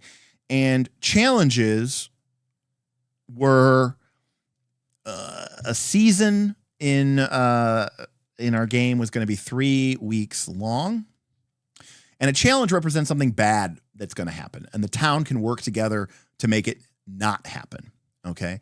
And the idea, all of our tracks, one of the things that we're going to learn from all of our tracks is instead of it being all or nothing, right? If there's going to be these different milestone levels. So, if the town gets it all, if the town can fill up the challenge track completely, right? Nothing happens. Maybe there's even a bonus. If the town can only get it to here, something bad still happens, but it's much reduced in nature. And this way it's not so all or nothing. So in these 3 weeks, the town has to decide. There might be 1 or 2 or 3 of these challenge tracks out. And remember, the way that you fill up this challenge track is going to be from the town actions and from the adventuring actions. But there is also going to be what we call the projects. And these are the things that the town themselves are being proactive about. And this is why we ultimately do need sort of high-level overlords who help run the game. And to your point, one of the projects might be, let's discover the secret to the, how do we defeat the Kraken, right? So the project might be adding some sort of weakness to the Kraken, right? Because maybe the Kraken is like a random card in our mini game. And when the Kraken comes out, it fucks up the ships all the time in the mini game. And it's really fucked up. And the project is basically, hey, we're going to create a weakness. The adventurers are going to go and kill the Kraken using the weakness that the town faced on. And then Derek is going to go into the co-op ship game and he's going to remove the Kraken cards. Because we killed the Kraken. And so now we don't have to worry about encountering the Kraken card in the co-op ship game. So that's like kind of the interconnectedness to it. And so the town phase is a quiet year. I was definitely inspired, Erica, by a quiet year. Oh, yes, Tundalus. There's definitely a random event deck. Yes. That is inspired in part by Battlestar Galactica, the board game. Hey, Dr. Metropolis. Metropolis tipped $3. Perhaps I can own a small smithy as a PC. But to craft the good stuff, we need the great project, Dragonflame Forge. A massive project that we all contribute resources to. And that's exactly the right. So the way the projects work is a little different because the projects are going to last until they're full because they're not going to be subject to the time limits. But the idea is, let's say that during this 3 weeks, you've got 2 challenge tracks, but you also want to keep making progress on the project. So as a group, what do you do? Like, where do you put your time and your energy and your resources? And the group will discuss this as a community about where they want to put their time and their place. But it's not like, oh, the week ended and then you guys didn't finish the project, so the project gets canceled. No, that's not the way it would work. You would just keep it until you either finished it or whatever. And the way that this works is what I'm calling them. Oh God, what did I call them? Are they called bundles? I don't remember if I called them bundles or packets. You deliver up. Did Bob write this down? Probably not. Bob didn't write down anything important. Anyways, the point is that the way that it works is the problem, as a side note, part of the problem that we had with the clock system is the clocks were, 8 clocks and 9 clocks and 10 clocks. They just weren't, there wasn't enough resolution. A single tick was an absolutely huge amount of effort. So a lot of these projects and challenges are going to be like, 50 units long. And the way that you make progress on a project, each project will have what will be called a bundle. I think it's called a bundle. It actually is not called a bundle. it's just been like weeks since maybe even like a month or 2 months since I've even looked at any of this stuff. I wish I could remember what it's called. But the idea is that for this project, like, for example, as Tundless was saying, so maybe this project is, right, it's the Kraken weakness project, right? And so when this project is complete, the overlords will tell the player / maybe, create one. It's quantum. They will have discovered a weakness to the Kraken that will actually allow it to be fought. Maybe it wasn't even something that could be fought before. It was just on a scale that couldn't be understood. So in order to make progress on this bundle, right, might require, maybe it requires 2 knowledge plus 1 mana. So what this means is that every time a player takes 2 points of knowledge and 1 point of mana, they make +1 progress on this clock. Additionally, this will award that player what is something that's called prestige points, or PP. And spoiler math alert, the prestige points are equal to the relative values. So 2 knowledge would be 3 and 3 is 6, and a mana would be 6. So this is worth 12. So every time you donate or every time you submit a bundle to this project, your player character earns 12 prestige points. Now, prestige points are mostly useless. It's mostly vanity, but it's also kind of a way to say, I'm winning the game. It's essentially victory points. It's a way of sort of showing like who has helped out the town the most.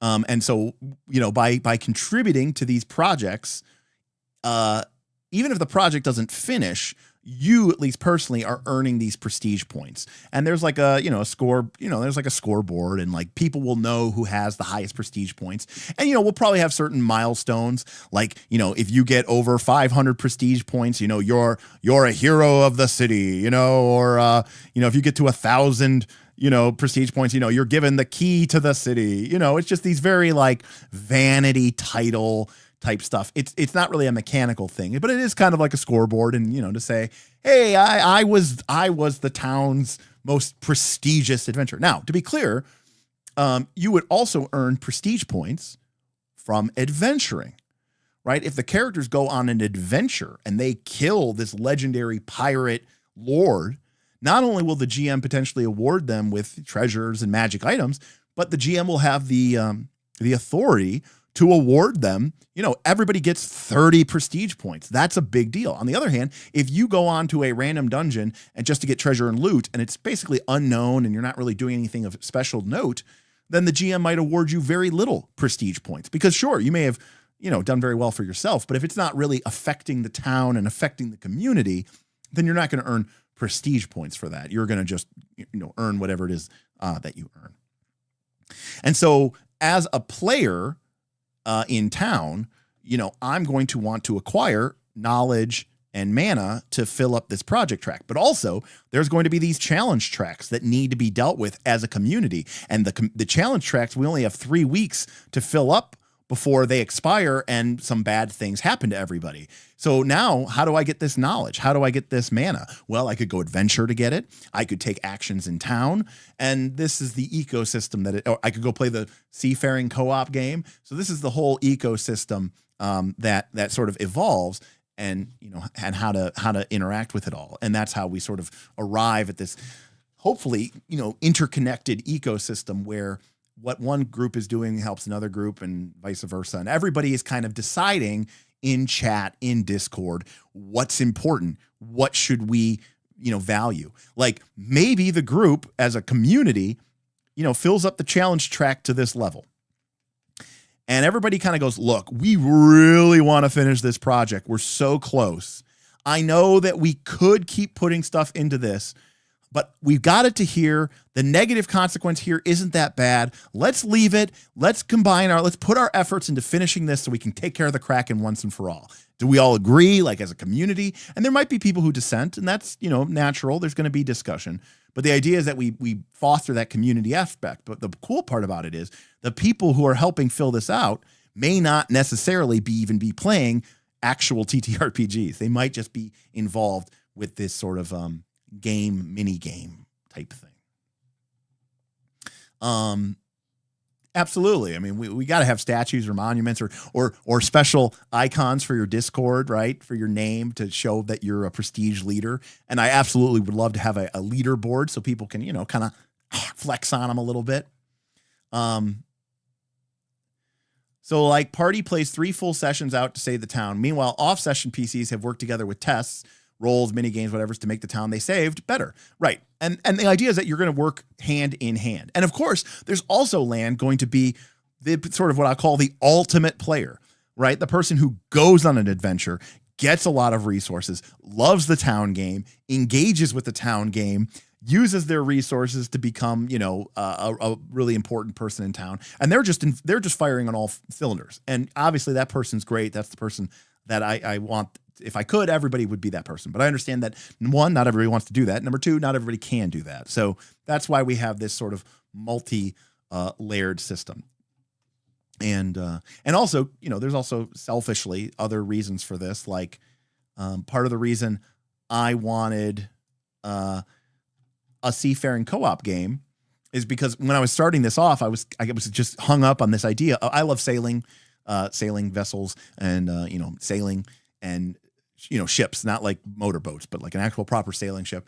And I just love the idea of creating a co-op game that was essentially sailing, like a sailing co-op game that would, at a certain level, teach you in a weird way through the game mechanics. It would actually kind of teach you how to sail, about how to set your sails against the wind and how to handle different storms. And essentially it was going to be a seafaring co-op game where you were going to have to, raise and lower sails and make different navigation checks and this whole thing and blah, blah, blah, blah, blah. This is the most, to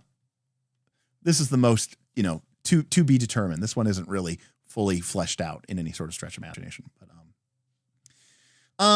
we've always had this hard problem with how many characters we should allow, but yeah, like we've always struggled with this in Northern Reaches. Like, should people be allowed multiple characters? I personally think the game works better when you have one character. Personally, that's just me. But, and I don't want people to be able to like have their cake and eat it too. So, if you want to be someone who's really important in town and has a lot of really cool town resources, in fact, I'll pull up the notes here, but so the base, and some of this is based off of Dragonbane stuff. So, man, I do not know how Bob organized these notes. I think he just like listened to me and then just wrote down. But so in the game of Dragonbane, there's 6 stats, right? Strength, right, which determines your melee damage and your weapons. Agility, which is like dexterity. Endurance or constitution, which is like your constitution. And I personally felt like charisma and intelligence were kind of underrepresented because wisdom, which is called willpower in this game, it determines how many willpower points you have, which is like what you use to do all your cool abilities. So the way this game works, or the way that this is supposed to work, is that the number of downtime actions or town actions that you get are determined by your charisma and your intelligence. So your base charisma, the game calls it a base chance. It's a Dragonbane term, but basically your starting charisma determines how many downtime actions you get. And then if you have an intelligence bonus, depending on your intelligence, you add a random number of actions each week. So a character who has very high charisma, let's say of 14, would start with 6. And then let's say you had a 15 intelligence, you would get 6 plus D4 actions per week. So you would have, between 7 to 10. And that felt like enough. And then part of the idea that we were going to have is that characters who were the scholar class or the merchant class or the crafter class would actually get bonus downtime actions that they could only use for certain types of actions in buildings. Like the crafter would get bonus actions that had the crafting tag. So they could, make stuff and build stuff, but, they couldn't necessarily do that. Scholars would get bonus actions that related to knowledge acquisition and projects that had the knowledge tag and yada, yada. Merchants obviously would have their own thing as well. So,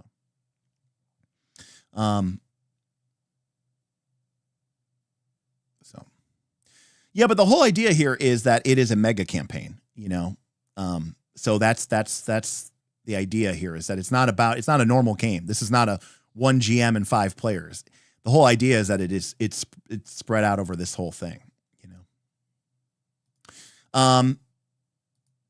Word for word, I was thinking more off-session actions for those who can't make it to the sessions, but not enough to be a reward for not attending. Well, the idea is if you know at the beginning of the campaign that you're not going to make it to a lot of sessions, then you should build a character who has high charisma and high intelligence and potentially is a scholar, merchant, or crafter, because that's going to give you the most actions in the town. Do I dial in all my TTAs once per week, or do I spend them day by day? You spend them in order in whatever fashion you want, Tundalus. So if you had 10 actions, you could spend all 10 on Saturday. Or you could spend 2 on Monday, 3 on Wednesday, 2 on Thursday, 1 on Friday, whatever. You know, the idea is to give people maximum flexibility. So that's the idea. Yeah, because generally speaking, in the game of Dragonbane, charisma and intelligence aren't really that useful I mean, they're kind of useful. They're not like zero use, but they're of lower use, especially to like your typical adventuring PC than say strength or agility or constitution or willpower. So part of this is also just to make all the stats useful. It's hard to be a really good, strong, tough knight with really high, you know, and also have high charisma and also have high intelligence. So, yeah. But also too, I understand that the people who are going on adventures in what we call proper sessions, right? They're risking a lot more. Their characters can potentially die. Whereas, you're going to find it very difficult to die, in a game. So, but yes, so the problem I have is just how do I make these town actions, have enough choice, enough interest? Because what I want to avoid doing, because I want this to actually, require some thought. I don't want it to just be, make a skill check. I want there to be more play to it than just make a skill check. And I don't want it to have the problem that, say, 4th edition skill challenges have. Except at least in 4th edition skill challenges, you could argue, yeah, sure, you're just making a bunch of skill checks, but there's a lot of role playing and you're describing what you're doing. And that may be true to a certain extent. Mechanically, I still think it's dead inside and boring, which is going back to the beginning of the thing where I talk about why I love Magic the Gathering, because it's so elegant, because the mechanics tell the story. But in this case, you're playing by yourself. There is no GM. There is no description. There is no FBT. The only thing that you have to make this an interesting experience is the engagement of the mechanics. And not to put not to be like, too fine of a point on it. But what I basically want is a bunch of mechanics that are like that Magic the Gathering card. Right? That are just this really, interesting, flavorful mechanic that also, tells a story. Now, obviously, this is Magic the Gathering, not Dragonbane, so it doesn't really work. But this is the kind of thing that I aspire to. And I'm not Mark Rosewater and the fine designers at Magic the Gathering. So I naturally get very frustrated because I'm like, it's hard for me to come up with really great ideas that just knock it out of the park. So, and I agree, Mateo, mini games are a really great way to do it. The problem is it's got to be run, in a Discord chat channel, with no GM overseeing it. And it has to be autonomous and, it has to be easy for the person to make sense of it and get the information they need and still provide some level of accountability. Not that I'm worried about cheaters, because whatever, but some level of public tracking. So that's where we run into the problem, So, yeah.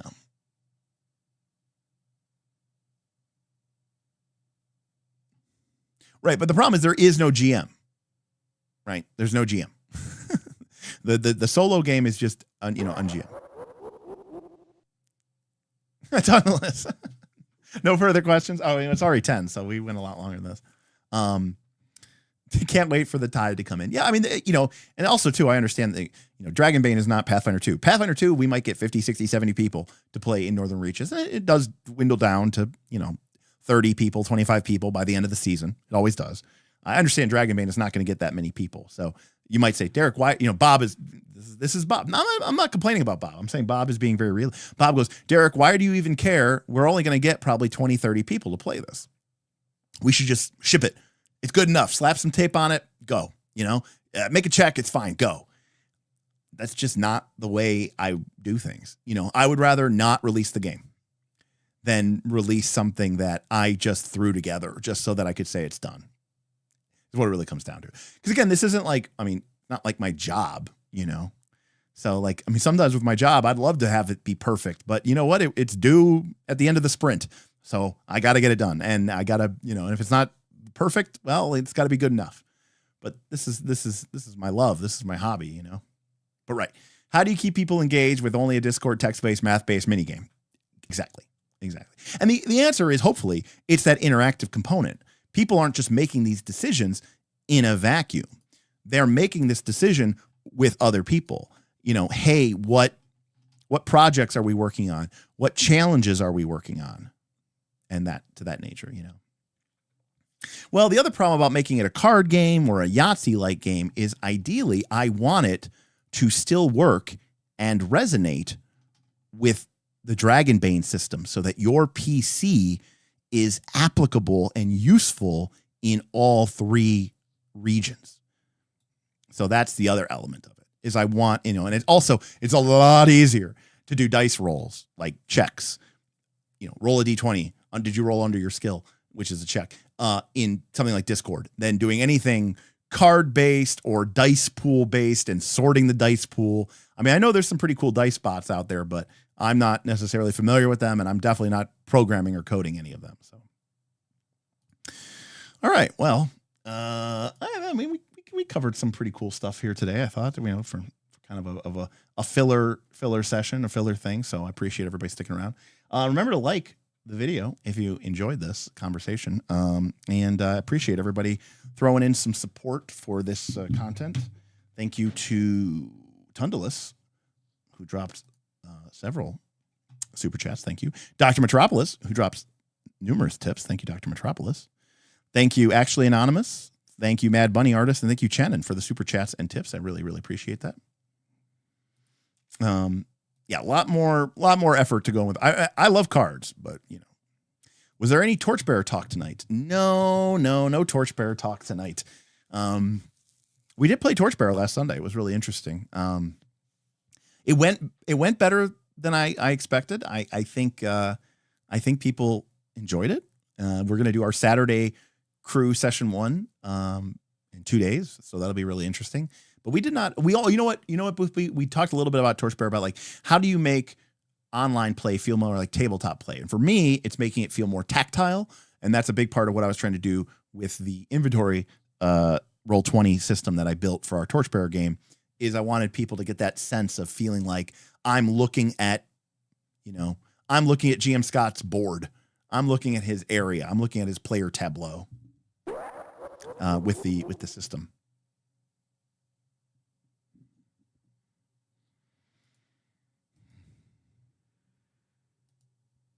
All right. Hey, another super chat. Wait, one more question. What is a game? A game is procedural or structured play with the end goal of providing entertainment to its participants, which may represent a select demographic. I'm gonna stick with that. But that's all we talked about. We didn't really get into any of the details of it. I don't know, Boothby, any thoughts about Torchbearer? I mean, you're the person who was like, I don't know if I'm going to make it more than 2 or 3 sessions. So I'm not saying that as a bad thing. I think you're right to know what you like and know what you don't like. I mean, you said that before you played, so I don't know if you feel like how you felt it went, I guess would be my question. Well, that's saying something. I hated it a lot less than I thought I would. So you hated it, but you hated it less than you thought you would. Okay, I'll buy that.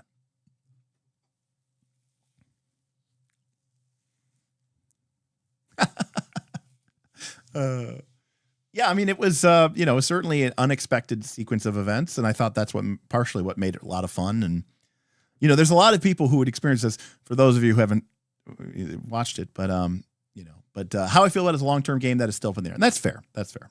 Although, again, we are only scheduled to play it for, I think 10 to 12 sessions. So, I don't think that on the whole, that's not that super long. Isn't one of the challenges of creating a successful imbalance between the pillars? Satisfying imbalance. 5e is kind of unsatisfying because every character is good at combat, but some classes are better at exploration and social. There's different ways of thinking about that, Travis. Some people think it's good to create an imbalance, that some players should be good at some things and bad at everything else, and that when you get to that encounter, that person can't contribute and that person can feel special. And then there's other people, and I get that point, but I also get the point where it's like, hey, we're all here to play the game. And telling somebody, hey, you don't get to participate in this part of the game, that's tough, I think, sometimes. That's tough. Ooh, you're thinking about inflicting Torchbearer on your group in your annual food and game retreat. That's sick. That's awesome. Yeah, it's a fun game. If you're a patron, you should definitely check out the Torchbearer publication. We are eventually going to make that available for the one session to the YouTube audience, so you guys will get to see at least one of our groups play Torchbearer for what it's worth.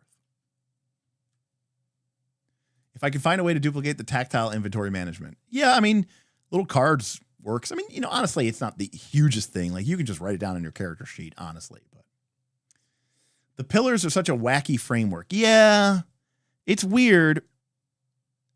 Here's why it's weird. Shooting the arrow in yes. That's a great way. I've never heard that expression, but I love it. I've never heard that expression. Because, for me, this is highlighted with Dungeon World, right? Which is obviously powered by the apocalypse. But for me, it's highlighted because in Dungeon World, it's just all Dungeon World. Like, combat, explore, like, there is no pillar. Like, you're just doing stuff and dealing with problems. The idea that, like, there's this, like, it's almost like when people talk about the pillars, they make it sound like there's 3 separate games. And maybe that's the truth. Maybe that's the way that people really approach the game. It's one of the reasons I don't like traditional combat as much anymore, because, that it feels very much like, hey, we're going to stop playing the game that we were playing, and now we're going to go play this different game. And, it's got this whole separate set of processes and a bunch of other things that we weren't using before now turn on. And it just feels like it's a very different, entirely different experience.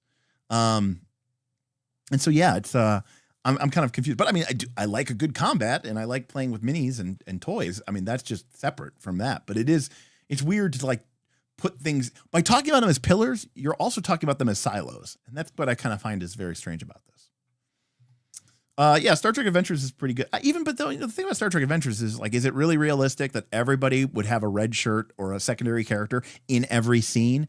I don't know about that. There are plenty of times in Star Trek where, just 2 or 3 people beam down to the planet. And what if you have 5 people in your party? So it is a good solution, but it's not ideal. And it is a problem for people who have this, like, one player, one PC. I can't be anybody else. I'm only this person. I'm only Spock. If I have to be junior science officer number 2, I'm going to lose it because I'm here to emulate my one character and be only this one character.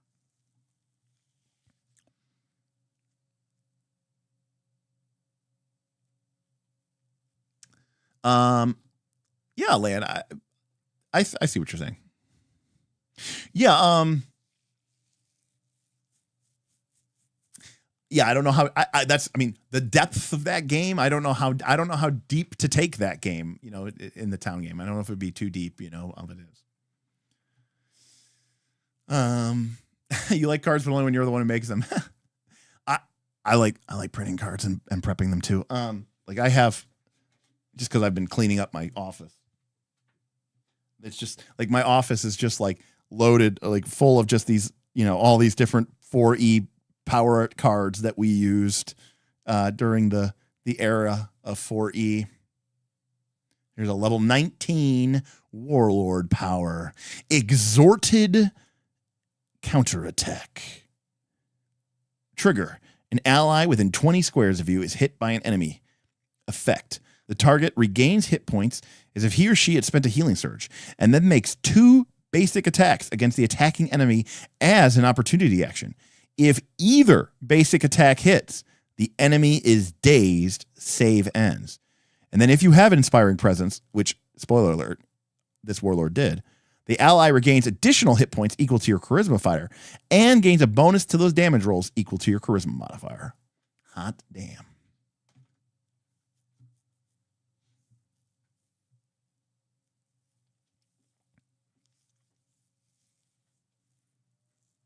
Right. D&D, if D&D did have 3 pillars, it would be a really weird building because the one pillar is just like super, super, super deep.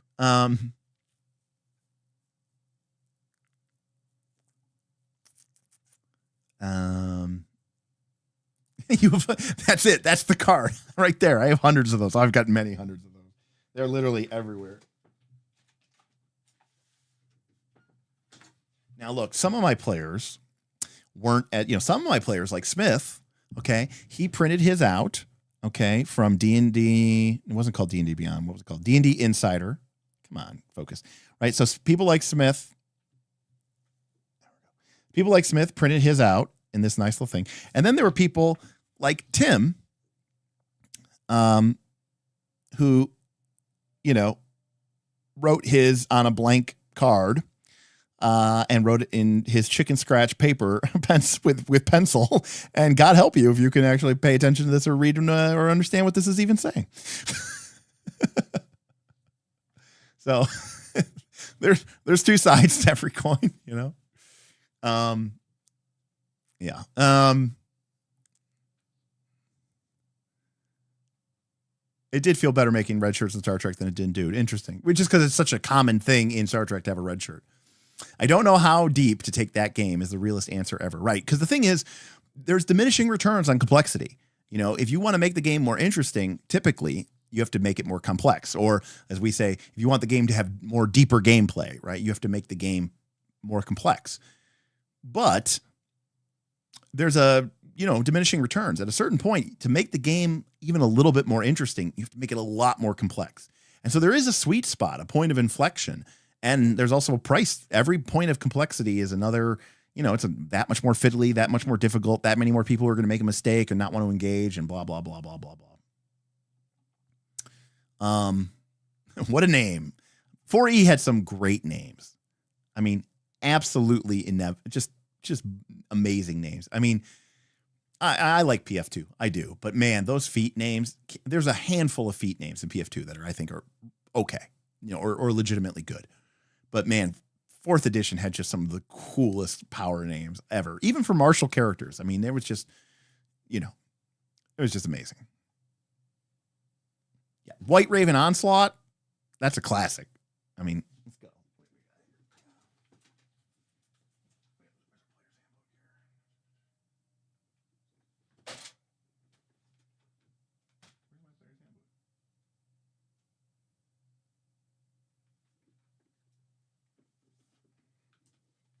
All right, couldn't find my Player's Handbook 1, but here's Player's Handbook 2, All right, here's the Sorcerer, okay? Here's a Sorcerer. Level 1, these are just your at-wills, Dragon Frost, Storm Walk. Okay, this is your at-will. This is literally like your weakest power that you could have. Storm Walk. This is your basic spell. This is like a cantrip. Storm Walk. And the flavor text, which is just literally 6 words, 7 words. The thunder of your steps batters your foe. It's so cool. It's so cool. All right. Anyways, moving forward. Frostbind, Tempest Breath, Thunder Slam. These are all low-level ones, by the way. Acidic Implantation, Palest Flames. All right. Now, let's say we get higher level. Let's say we get up into the higher levels, right? We've got Wildfire Curse, Lightning Eruption, Shattered Sorcery, Baleful Gaze of the Basilisk, the Black Fire Serpent, Draconic Majesty. It's just like, they're just the coolest names that they came up with for these things. Form, this is warden powers, form of the soul serpent, form of spring renewal, the screaming wind strike, the weight of the mountain blow, just razor leaf cut, earth's hold rebuke. It's 4E just had some really great names. Starfinder Second Edition, in my opinion, looks to be better in almost every possible way to Pathfinder 2. I love Pathfinder 2. I really do. But I feel like with Starfinder 2, they felt like they had more freedom, or maybe they understood their own game a little bit better. I don't know what the deal was, but everything I've seen from that beta, the classes I think are better, the interactions are better, the names are better. I think Starfinder 2 looks like it's going to be amazing. I had no interest in playing Starfinder 1. I'm not going to lie. Starfinder 2 looks like cool. I would actually play Starfinder 2. I think I'm going to play Starfinder 2 before I play Pathfinder 2 again. So, we didn't talk about it. We started mentioning cards, but Crusader's recovery mechanic was the best. Vin hates it, and I love it. I think the Crusader's recovery mechanic was the coolest thing. All right. And yes, the problem was that the Warblade and the Sword Sage were much stronger. But Vin loved the Warblade and he loved the Sword Sage and he hated the Crusader because he hated the recovery mechanic. And I've said this on the stream before, but the recovery mechanic of the Crusader was awesome. I loved it. It was input randomness, which made it so cool. I was such a fan of it. And of course, Vin didn't like it, right? Because input randomness leads to non-optimized situations. The Sword Sage and the Warblade is very much more for like a car op. I'm in control of every aspect. I can know what I can do, which is the whole thing. Yes, PF2 absolutely held back by not just the sacred cows of D&D, but by the sacred cows of their own player base, right? Their own player base. They wanted to bring people over from Pathfinder 1, and if they went and tried to make it too difficult, it would be, people would, have a hissy fit. And yes, well, Vin is correct. Okay, everybody. Well, I hope everyone has a great weekend. I'm excited. I played Torchbearer last week. We continue to make our Fabulous Ultimate campaign. We did some backstory generation, some cool descriptions. I actually recorded it. I don't think we're ever going to show it to the people, but I am going to maybe summarize it. We built our communal background for our characters, and sort of we did our pre-session 2. So it's like our first session is actually going to be our second session because we kind of like did the first adventure as part of a creation system, a co-op world creation. Characters look really cool. I'm excited to dig into Fabula Ultima with my group and my crew. And we've got more Torchbearer coming. I played last Sunday. I'm playing this Saturday. And then we'll have 2 sessions in the bag. So I'm looking forward to it. It's a lot of fun for me, playing a lot of cool games, and I get to share it all with you. So thanks so much, everybody. Thank you for our patrons. Thank you again to the kind folks who donated and threw out your super chats. I really, really appreciate it. Thanks for stopping by for this show. And again, like, comment, subscribe. And if you really want to show us some love, why don't you come check us out? Patreon.com/Knights-of-Last-Call. We'd love to have you be part of our conversation, to be part of our Discord, and to be part of all of our fun games. So thanks so much, and we'll see you next time on Knights of Last Call. Peace.